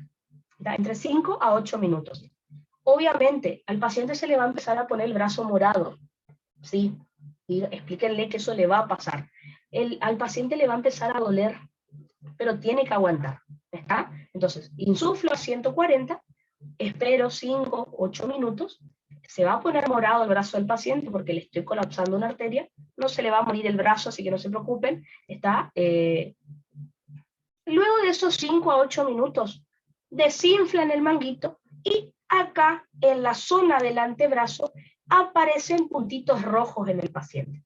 Esos puntitos de color rojo que aparecen en el antebrazo del paciente, recuerden que se llaman petequias. Ya les muestro cómo se ve una petequia. Recuerden que las petequias son hemorragias. ¿Por qué? Al comprimir mucho, ¿no es cierto?, los la sangre que pasa por los vasos, se rompieron capilares sanguíneos. Entonces, las petequias son hemorragias que tienen menos de un milímetro de diámetro. ¿Está? ¿Qué es lo normal? Ustedes van a contar en esa zona que marcaron, van a contar cuántos de esas petequias, de esos puntitos aparecen. Fíjense, en la zona de 5 centímetros que ustedes marcaron, tiene que aparecer hasta 10 petequias en un área de 5 centímetros. Eso es lo normal. Si aparecen más de 10 petequias, puede ser que el paciente tenga un problema de la hemostasia primaria, que tenga fragilidad capilar. Así que recuerden eso. Eso es lo que evalúa entonces la prueba del lazo, o de la resistencia capilar, o de Rumpel-Lid. Les muestro 2 segundos lo que les estaba diciendo.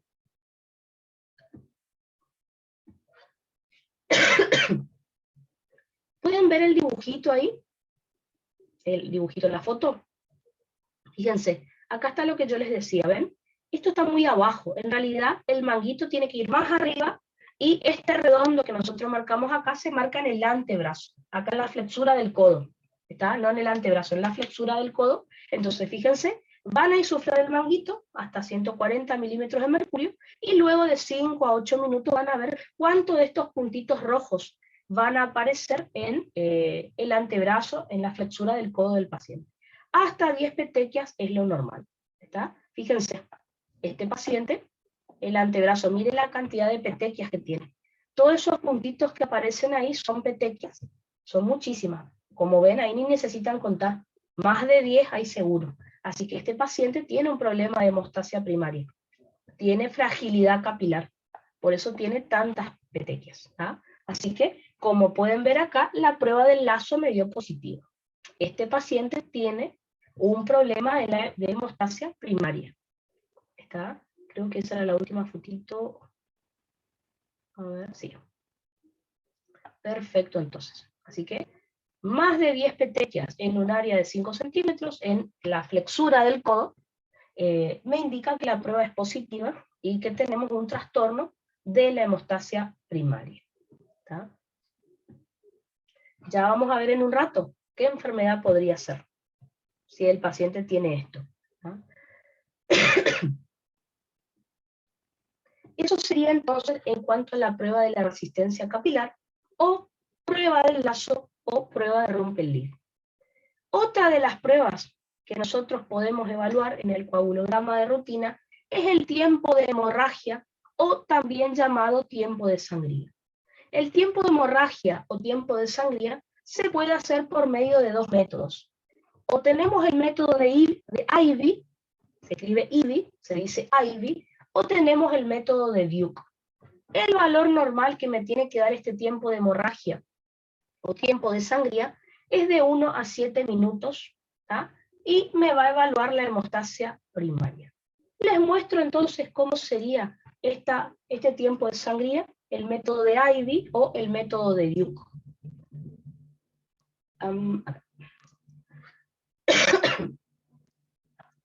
Fíjense.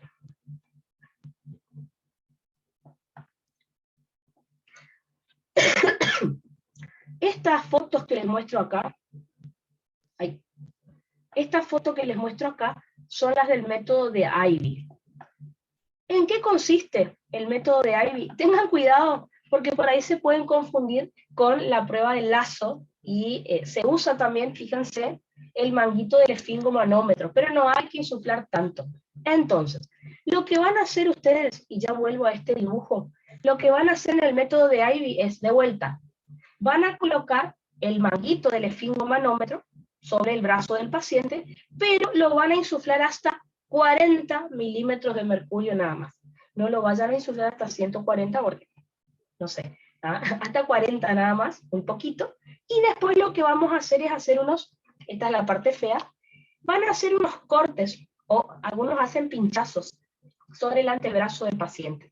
Se hacen unas pequeñas incisiones, no tan profundas ni tan largas, de menos de 5 centímetros. La profe Beligoy en el práctico hacía pinchazos. Obviamente que eso va a empezar a sangrar. Entonces, cuando empieza a sangrar, vamos a tener, por ejemplo, una servilletita a mano, pero no para hacer esto. ¿Por qué? Porque recuerden que yo lo que estoy evaluando acá es cuánto tiempo tarda en formarse el trombo blanco. Si yo hago esto, el trombo blanco, como es muy frágil, lo voy a sacar y va a seguir sangrando. Entonces, el pañuelito hay que tenerlo a mano para que no chorree la sangre nomás. Entonces la profe le dice, cuando yo veo que está por chorrear la sangre, apoyo apenas para evitar que siga sangrando. Pero no hagan esto, porque ahí van a sacar el trombo blanco del lugar y eso va a hacer que el paciente siga sangrando. Entonces, insuflan el manguito a 40 milímetros de mercurio, hacen 3 o 4 incisiones sobre la flexura del codo del paciente y ven cuánto tiempo tarda en parar de sangrar. ¿Qué es lo que estoy evaluando? ¿Cuánto tiempo tarda en formarse el trombo blanco? ¿Está? Por eso el valor normal dijimos que era de 1 a 7 minutos.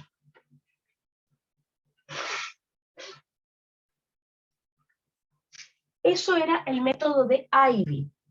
¿Está? Por otro lado, tenemos el método de Duke. En el método de Duke, ese también, si hubieran tenido práctico presencial, lo iban a hacer, le van a cortar, bueno, acá tengo aritos, le van a cortar al paciente la oreja. ¿Tá? En realidad no le van a cortar. Le van a pinchar acá el lóbulo de la oreja, la parte de abajo, y van a ver lo mismo. Van a ver cuánto tarda en formarse el trombo blanco. Recuerden, ustedes el trombo blanco no lo van a ver, simplemente van a mirar cuánto tarda en dejar de sangrar la oreja. Obviamente, ¿para qué van a tener a mano este pañuelito?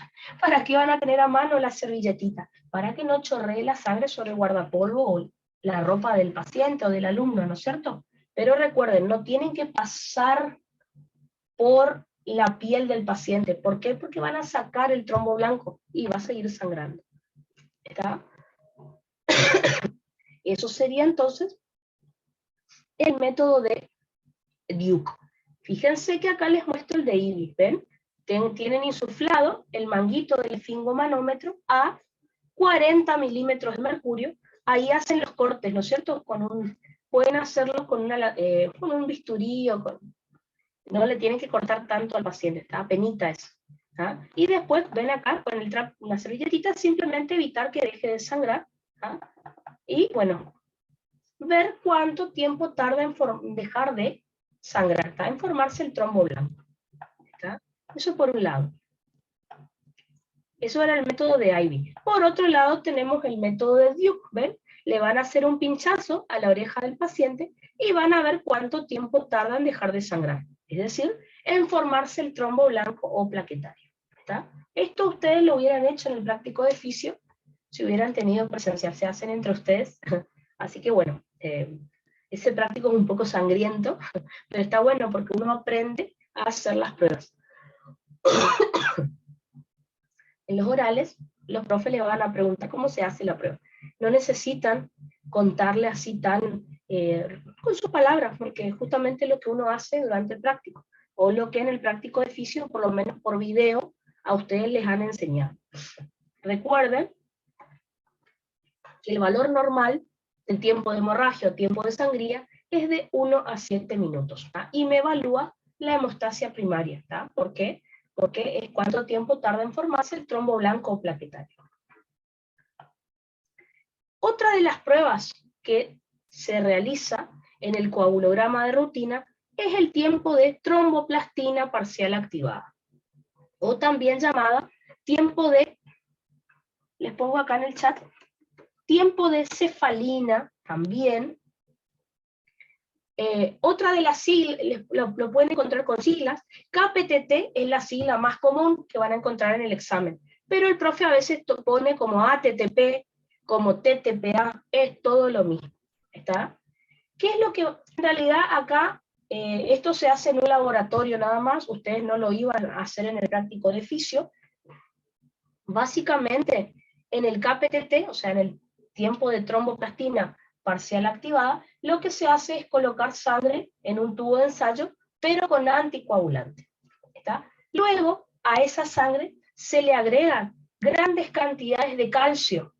La sangre está bien anticoagulada, está bien inhibida la coagulación.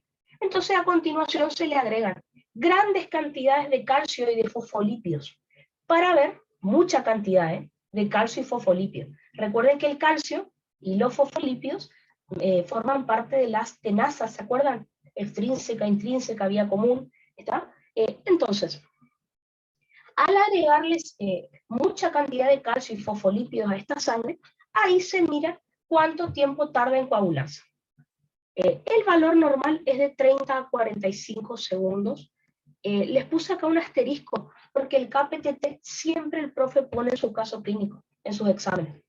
¿Está? Si el KPTT está alterado, fíjense cuál es la hemostasia que se va a afectar.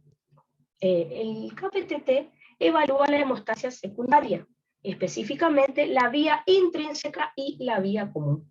Y también evalúa el tratamiento con anticoagulantes del paciente. ¿Está? Les dije más o menos cómo se hace la prueba, porque en realidad eso se hace en un laboratorio y vienen las instrucciones en el prospecto de cómo se hace.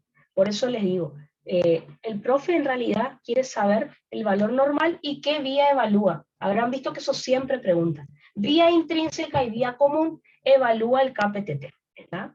El TP, vamos a ver que evalúa la vía extrínseca y la común. Entonces, ¿qué suele pasar en el examen? Que es lo que les voy a contar en un ratito. El profe les da un caso clínico y les dice qué prueba está alterada. Y ahí le pregunta qué enfermedad es. Sabiendo qué evalúa cada prueba, ustedes pueden encontrar qué tiene el paciente. No es tan complicado. Les voy a mostrar, obviamente. A ver. En el tubo de ensayo, Nicole pregunta qué se pone en el tubo de ensayo. El profe no les va a preguntar cómo se hace, porque ni en el práctico está. Se pone la sangre con anticoagulante, puede ser heparina, puede ser ETA, ¿está? Y luego, obviamente la sangre está anticoagulada, así que no se va a coagular. Luego a esa sangre se le colocan, según lo que dice el práctico, grandes cantidades de calcio y fosfolípidos. Y ahí se espera para ver en cuánto tiempo coagula. Lo normal es que como se le agregó mucha cantidad de calcio y de fosfolípidos, tarda 30 a 45 segundos en coagularse. Eso es lo normal. ¿Está? Y con eso yo estoy evaluando la hemostasia secundaria, específicamente la vía intrínseca. Recuerden que era la vía de los factores de contacto y la vía común. ¿Está? Otra de las pruebas que se realizan en el coagulograma de rutina es, le puse asterisco acá, porque es otra de las que el profe pregunta, que es el tiempo de protrombina, o TP, o también llamado tiempo de Quick. En el tiempo de protrombina, lo que se hace es, de vuelta, se le saca sangre al paciente y se coloca en un tubo de ensayo con anticoagulante, para que no se coagule la sangre. Y luego se le agregan grandes cantidades de protrombina, o de trombina, cualquiera de las dos, generalmente de protrombina, grandes cantidades para ver cuánto tiempo tarda en coagularse la sangre. Lo normal es que tarde 10 a 14 segundos en coagularse, rápido, porque se le agrega mucha cantidad de protrombina. ¿Qué es lo que me está evaluando el tiempo de protrombina? Me está evaluando la hemostasia secundaria, más específicamente la vía extrínseca y la vía común. Ahora, el tiempo de protrombina es el estudio que más se utiliza para evaluar si un paciente está bien anticoagulado o no. ¿Está? Una vez que yo tengo el tiempo de protrombina del paciente, se calcula, se hace un cálculo que se llama RIN. La profe Beligoy quiere saber siempre en los orales qué es el RIN y cómo se calcula. ¿Está? Porque es algo que ella explica en los prácticos, justamente. Entonces, una vez que yo tengo, me viene el laboratorio con el TP del paciente, se puede calcular el RIN. La verdad es que el laboratorio ya me pone el RIN en el papel, digamos. El estudio bioquímico ya viene con el RIN, pero si no, yo lo puedo calcular. ¿Qué es el RIN entonces? RIN significa razón internacional normatizada. Y me sirve justamente para controlar a un paciente que esté con tratamiento anticoagulante. ¿Cómo se calcula el RIN? Hay que saber el tiempo de Quick, el tiempo de protrombina del paciente, en segundos, dividido el tiempo de protrombina estándar, recuerden que el estándar es 10 a 14 segundos, elevado a EC. ¿Qué es EC? Bueno, el tema es el siguiente.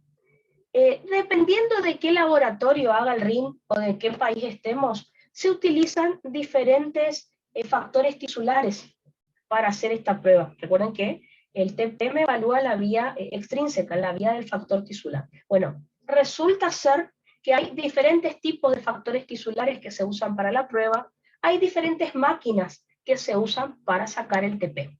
Entonces ahí está el problema. Entonces, el ISI se llama Índice de Sensibilidad Internacional, que es un índice que me lo va a dar el laboratorio, incluso viene en la cajita del factor tisular que yo uso, me dice qué ISI tiene para hacer el cálculo. ¿Está? Esto va a depender de qué reactivo se utilizó. ¿A qué me refiero con eso? El factor tisular puede ser humano, puede ser bovino o puede ser de conejo. ¿Está? Y lo mismo, la máquina donde se realiza el tiempo de Quick también puede ser diferente. ¿Está? Así que cada reactivo que viene con su cajita dice qué ISI tiene para hacer el cálculo. O sea, por ejemplo, si uso factor tisular humano, el ISI es de 1. Si uso factor bovino, tiene otro ISI. Entonces el cálculo yo lo voy a tener que corregir en base a qué reactivo utilicé. Es muy bioquímico lo que les estoy contando, pero la profe Beli hoy quiere saber. Ahora, ¿a ustedes para qué les interesa? Si ustedes le piden el RIN al paciente, lo normal es que el RIN esté entre 0,8 a 1,25. Eso les tendría que dar este cálculo. ¿Está? No tiene unidad, simplemente viene así. Eso es en una persona normal. Ahora, en una persona que está siendo anticoagulada, como por ejemplo con heparina, o por ejemplo a mí una vez, un año casi, estuve anticoagulada con acenocumarol, que yo les dije que era un anticoagulante oral. Para saber si un paciente está bien anticoagulado, tiene que tener un RIN de entre 2 a 3. ¿Está? Y ahí ustedes saben que está bien anticoagulado el paciente y que no se le van a formar coágulos en el cuerpo. Un RIN mayor a 4 ya es peligroso porque el paciente se puede desangrar.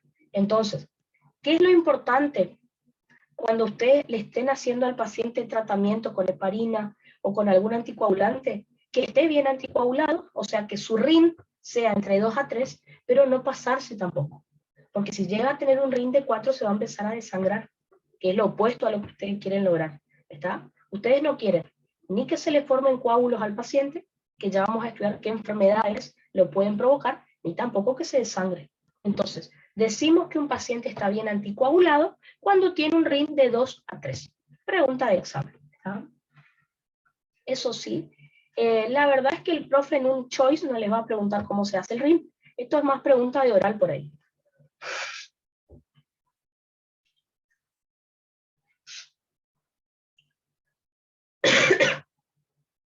En realidad, cuando sean médicos, ni siquiera ustedes van a calcular el RIN, le piden al paciente que el bioquímico le haga. Así que el paciente ya va a venir a la consulta con el RIN, con el TP, el KPTT, las plaquetas, todo el coagulograma con el RIN. ¿Está? Y ustedes miran nomás que esté bien anticoagulado. ¿Está? Por ejemplo, cuando yo estuve en el hospital por este problemita de coágulos que les conté, no me querían dar de alta del hospital hasta que no alcance el RIN de 3. Me empezaron a anticoagular y no alcanzaba el RIN. Tenía RIN de, por ejemplo, mi médico quería que mi RIN sea de 3 para darme de alta. Bueno, mi RIN siempre estaba en 2,89, 2,90, no alcanzaba el RIN de 3. Cuando alcancé el de 3, ahí sí me dejó salir porque ya estaba bien anticoagulada. Para que ustedes vean que se utiliza estos estudios que yo les estoy contando. Así que si les preguntan un choice, profe, esto les va a preguntar. El RIN normal y cómo tendría que estar en un paciente anticoagulado.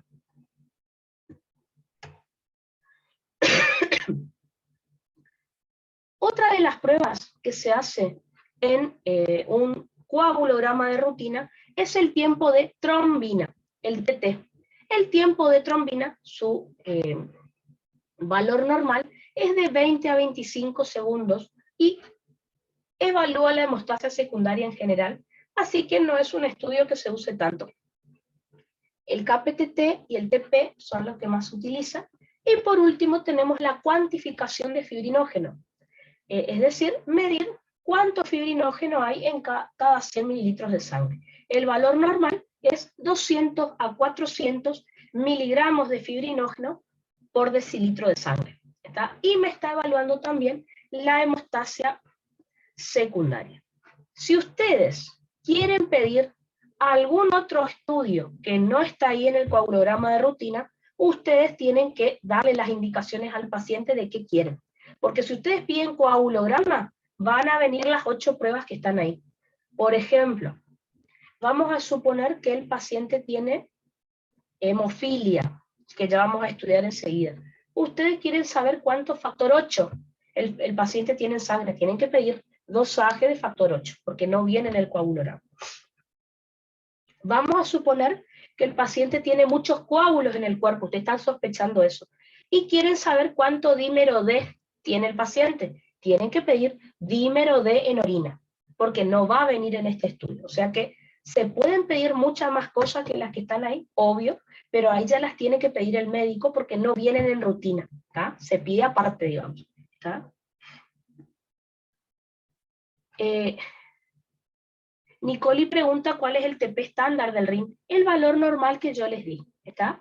El del paciente, el resultado que viene el paciente, y el estándar es este, el 10 a 14 segundos. En realidad va a depender de vuelta del laboratorio que haga la prueba, pero para nosotros el estándar es el valor de referencia, ¿ah? El valor normal, que es de 10 a 14 segundos. Así que en el cálculo que hicimos acá, se pone el TP que tiene el paciente. Seguramente si está con anticoagulante va a ser un TP re largo, porque la sangre va a tardar más en coagular, dividido el TP estándar, o sea, 10 a 14 segundos. Suponete que el paciente tiene 28 segundos, ponele, de TP, dividido 10 a 14, o ponele 12 segundos, si querés poner un número medio, elevado a 1, por ejemplo. Y ahí me da un número. Por ejemplo, ¿tá? No van a hacer el cálculo, pero eso es lo que tendríamos que hacer. ¿Está? A ver, si me da entre 0,8 a 1,25, eso está bien en una persona que no está anticoagulada. Si el paciente está anticoagulado, tiene que estar entre 2 a 3 el RIN para decir que la droga está funcionando bien. Si me paso para 4, lo puedo matar al paciente porque se va a desangrar. ¿Está? Si no llego al 2 y al 3, significa que la droga, le tengo que aumentar la dosis. Porque el tema con los anticoagulantes es que hay que controlarlo bien para anticoagular bien el paciente, pero no pasarme de dosis porque se puede desangrar. Hay que tener cuidado con esas drogas. ¿Está? De nada, de nada. Entonces, con esto terminamos de estudiar todo el coagulograma. Ahora, la pregunta es, ¿me tengo que saber todas estas pruebas con los valores normales? Sí, tienen que saber todas las pruebas con los valores normales. ¿Por qué? ¿Qué pasa si el profe les da un caso clínico y les dice, el KPTT del paciente es de 50 segundos y el TP es de 12 segundos? Si ustedes no saben el valor normal, no van a saber si esos valores que el profe les dio están bien, están altos. Si están normales, me descartan ciertas patologías. Si están alargados, me indican alguna patología. Entonces, si tienen que saber estos valores, si no se van a acordar, bueno, el de las plaquetas, sabemos cuál es el valor normal.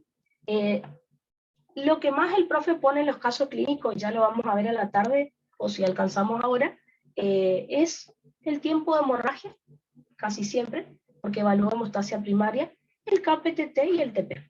Esos son los valores que casi siempre aparecen en los casos clínicos del profe. Así que sepan esos valores normales y si están alterados, ya les muestro en qué patologías ustedes van a pensar. Que esa es la parte más interesante porque es lo que el profe toma. Entonces, veamos. Ahora, en base al coagulograma que yo les conté, ¿cuáles son las enfermedades que me afectan a la hemostasia? Empecemos primero por las enfermedades de la hemostasia primaria. Dentro de las enfermedades de la hemostasia primaria, la vamos a dividir en dos grupos.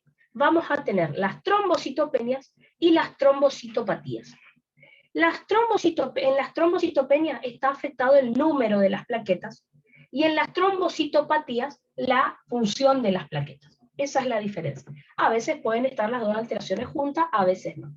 En el caso de las trombocitopenias, justamente, está alterado el número de plaquetas, y ustedes ya saben que trombocitopenia se define como la disminución del número de plaquetas por debajo de 150.000 plaquetas por milímetro cúbico de sangre. Eso es una trombocitopenia. ¿Cuáles son las causas de trombocitopenia que podría tener una persona? Por ejemplo, puede ser adquirida. Fíjense, un paciente que consuma mucha aspirina. ¿Está? La aspirina, acuérdense, volvemos a recordar, inhibe a la ciclooxigenasa 1, lo cual me inhibe la síntesis de tromboxano por parte de esa plaqueta. Así que la plaqueta, la realidad es que con el tiempo puede empezar a bajar si el paciente toma mucha aspirina, exceso. ¿Ah? Se inhibe, como ya sabemos, la adhesión plaquetaria y se inhibe el vasoespasmo o vasoconstricción. Por eso vamos a tener vasodilatación, que era como habíamos dicho anteriormente. Puede ser idiopática la causa de la trombocitopenia. Recuerden que la palabra idiopática es una forma inteligente de decir que no se sabe la causa. La palabra idiopática es que no se sabe por qué el paciente tiene eso. Entonces, causa idiopáticas, estamos hablando de la trombocitopenia idiopática aislada, ¿ah? O enfermedad de Werloff. Les pongo acá en el chat porque no salió ahí por la luz. Enfermedad de Werloff. Ahí les puse. ¿Ah? Werloff. Trombocitopenia idiopática aislada o enfermedad de Werloff. Es una enfermedad autoinmune. No se sabe por qué el paciente tiene, porque en otras patologías, por ejemplo, la adquirida, yo sé que el paciente tiene trombocitopenia porque consumió aspirina, mucha. Bueno, en la idiopática no se sabe, simplemente el paciente tiene la enfermedad. Se forman anticuerpos contra las plaquetas que las destruyen. Por eso el paciente tiene trombocitopenia. O si no, puede ser una causa primaria, o sea, una enfermedad de médula ósea, ¿no es cierto? Recuerden que en la aplasia medular, la médula ósea de repente deja de funcionar y por lo tanto disminuye el número de glóbulos rojos. Por eso el paciente tiene anemia grave. Disminuye el número de glóbulos blancos. El paciente tiene leucopenia. Disminuye el número de plaquetas. El paciente tiene trombocitopenia. ¿Está? Así que esa es una enfermedad medular. Entonces, en el laboratorio le hacemos un coagulograma al paciente. ¿Qué podemos llegar a encontrar? Fíjense. El recuento de plaquetas va a estar bajo en el coagulograma. Me dice que el problema es de la hemostasia primaria. El tiempo de coagulación va a estar aumentado. ¿Qué significa aumentado o alargado? Que dura más que lo normal, que la sangre está tardando en coagular. Miremos otra vez nuestro coagulograma. Y fíjense, tiempo de sangría alargado también. Aumentado significa alargado. Entonces, fíjense, en nuestro coagulograma se alteró el recuento de plaquetas, que me da menor a 150.000. Obviamente, me doy cuenta que el problema es de hemostasia primaria. El tiempo de coagulación está aumentado. ¿Qué significa? Que la sangre tarda más de 10 minutos en coagular. Les recuerden que lo normal es de 5 a 10. ¿Se acuerdan qué me estaba informando el tiempo de coagulación? Que está alterada la hemostasia. Fíjense, primaria, secundaria. Entonces, la verdad es que si el tiempo de coagulación me da alto, yo no sé dónde está el problema.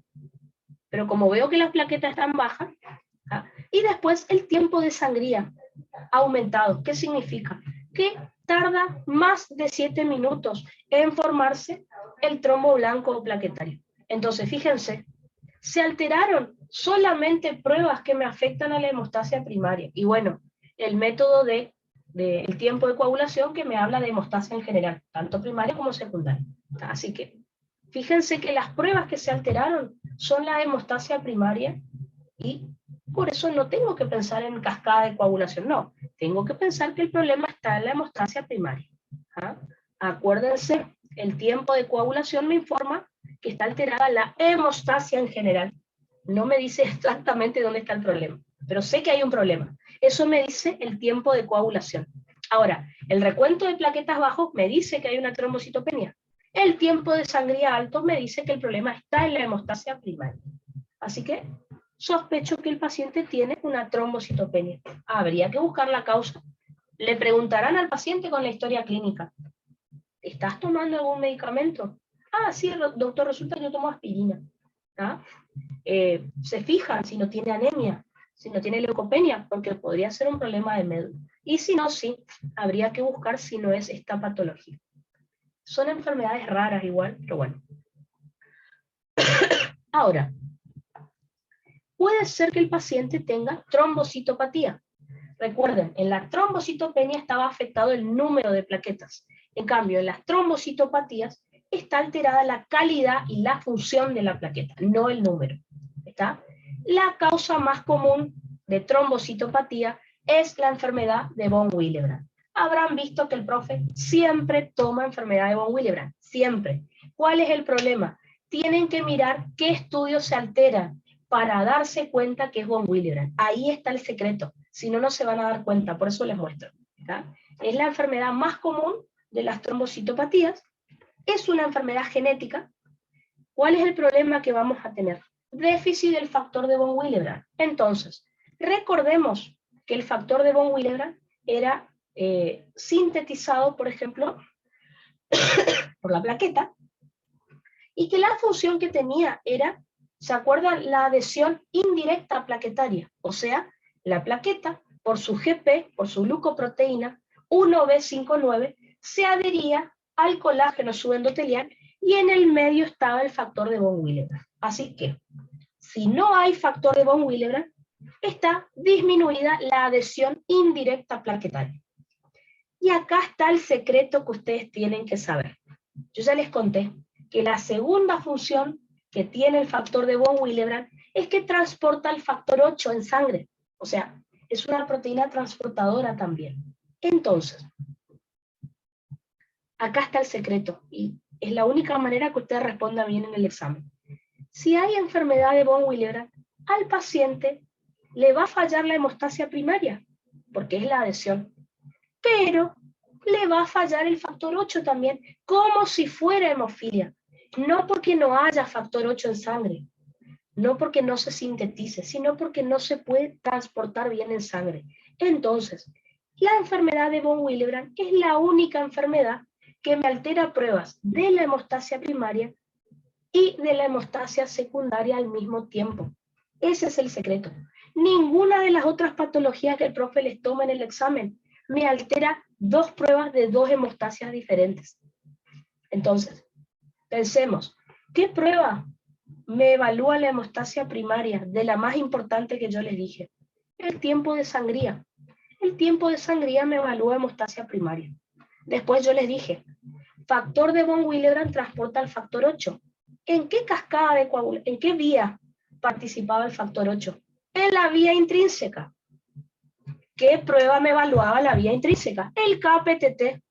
Entonces, si ustedes ven que el paciente tiene tiempo de sangría y KPTT alterados al mismo tiempo, no puede ser otra enfermedad que enfermedad de von Willebrand.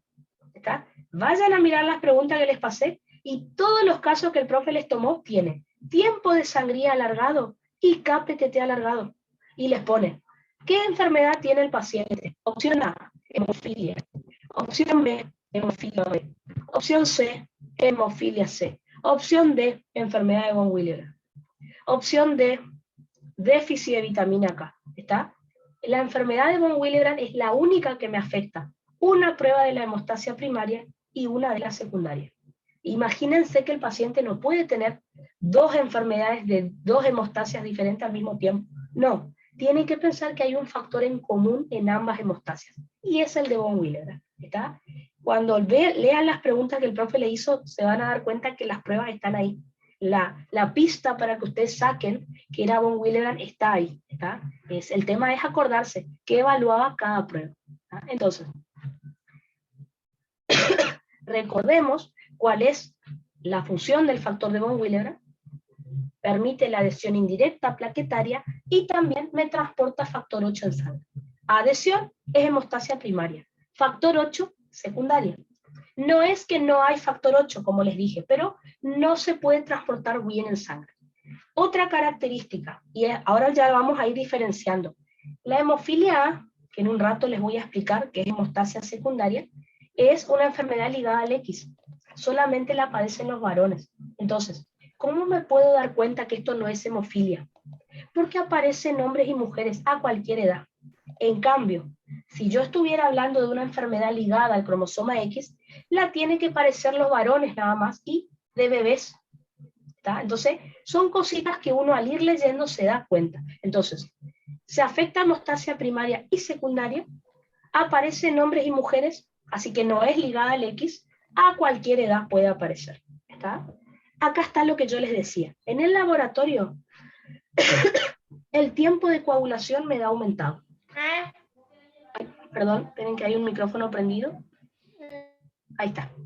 Entonces, el tiempo de coagulación alargado, ¿qué me dice? Que el paciente tiene un problema en la hemostasia. ¿En cuál de las dos hemostasias? Cualquiera de las dos, o sea que no me informa específicamente dónde está el problema. Entonces, siempre que el paciente tenga una enfermedad en la hemostasia, me altera el tiempo de coagulación. Siempre. Pero no me dice dónde está el problema específicamente. Ahora, recuerden ustedes que el tiempo de sangría o el tiempo de hemorragia, ¿se acuerdan que le cortábamos al paciente y eso? Me va a dar aumentado, alterado. Significa que el problema está en la hemostasia primaria. Y luego el KPTT me va a dar aumentado. Recuerden que el KPTT, el tiempo de tromboplastina parcial activada, me evaluaba la hemostasia secundaria, específicamente vía intrínseca y común. Como el factor 8 forma parte de la vía intrínseca, al no haber factor de von Willebrand se afecta el factor 8 que forma parte de la vía intrínseca. Así que se alteró una prueba de la hemostasia primaria y una de la hemostasia secundaria. Listo, es von Willebrand. ¿Está? Y de la hemostasia secundaria nos afectó el TP, porque el TP me evalúa vía extrínseca. Fíjense, se alteró el KPTT, que es donde está el factor 8. El factor 8 está en vía intrínseca. Así que con esto, hoy a la tarde vamos a ver casitos y se van a dar cuenta que siempre el profe pregunta lo mismo. El tema, el secreto es saber la prueba. ¿Qué evalúa cada prueba? ¿Está? A ver. Ya les voy a mostrar la clínica de estas patologías. Son las 10. Vamos a hacer un recreíto entonces. ¿Ah? Vamos a tomarnos entonces 10 minutitos de recreo y enseguida les continúo explicando. Y no se preocupen que a la tarde miramos casos clínicos para que vean que lo que les estoy diciendo el profe preguntó varias veces ya. ¿Ah? Y ahí van a ver que sí, que no es tan difícil. El tema es saber los secretitos por ahí para encontrar la patología. ¿Ah? Así que 10 minutitos de recreo y ya seguimos con las enfermedades.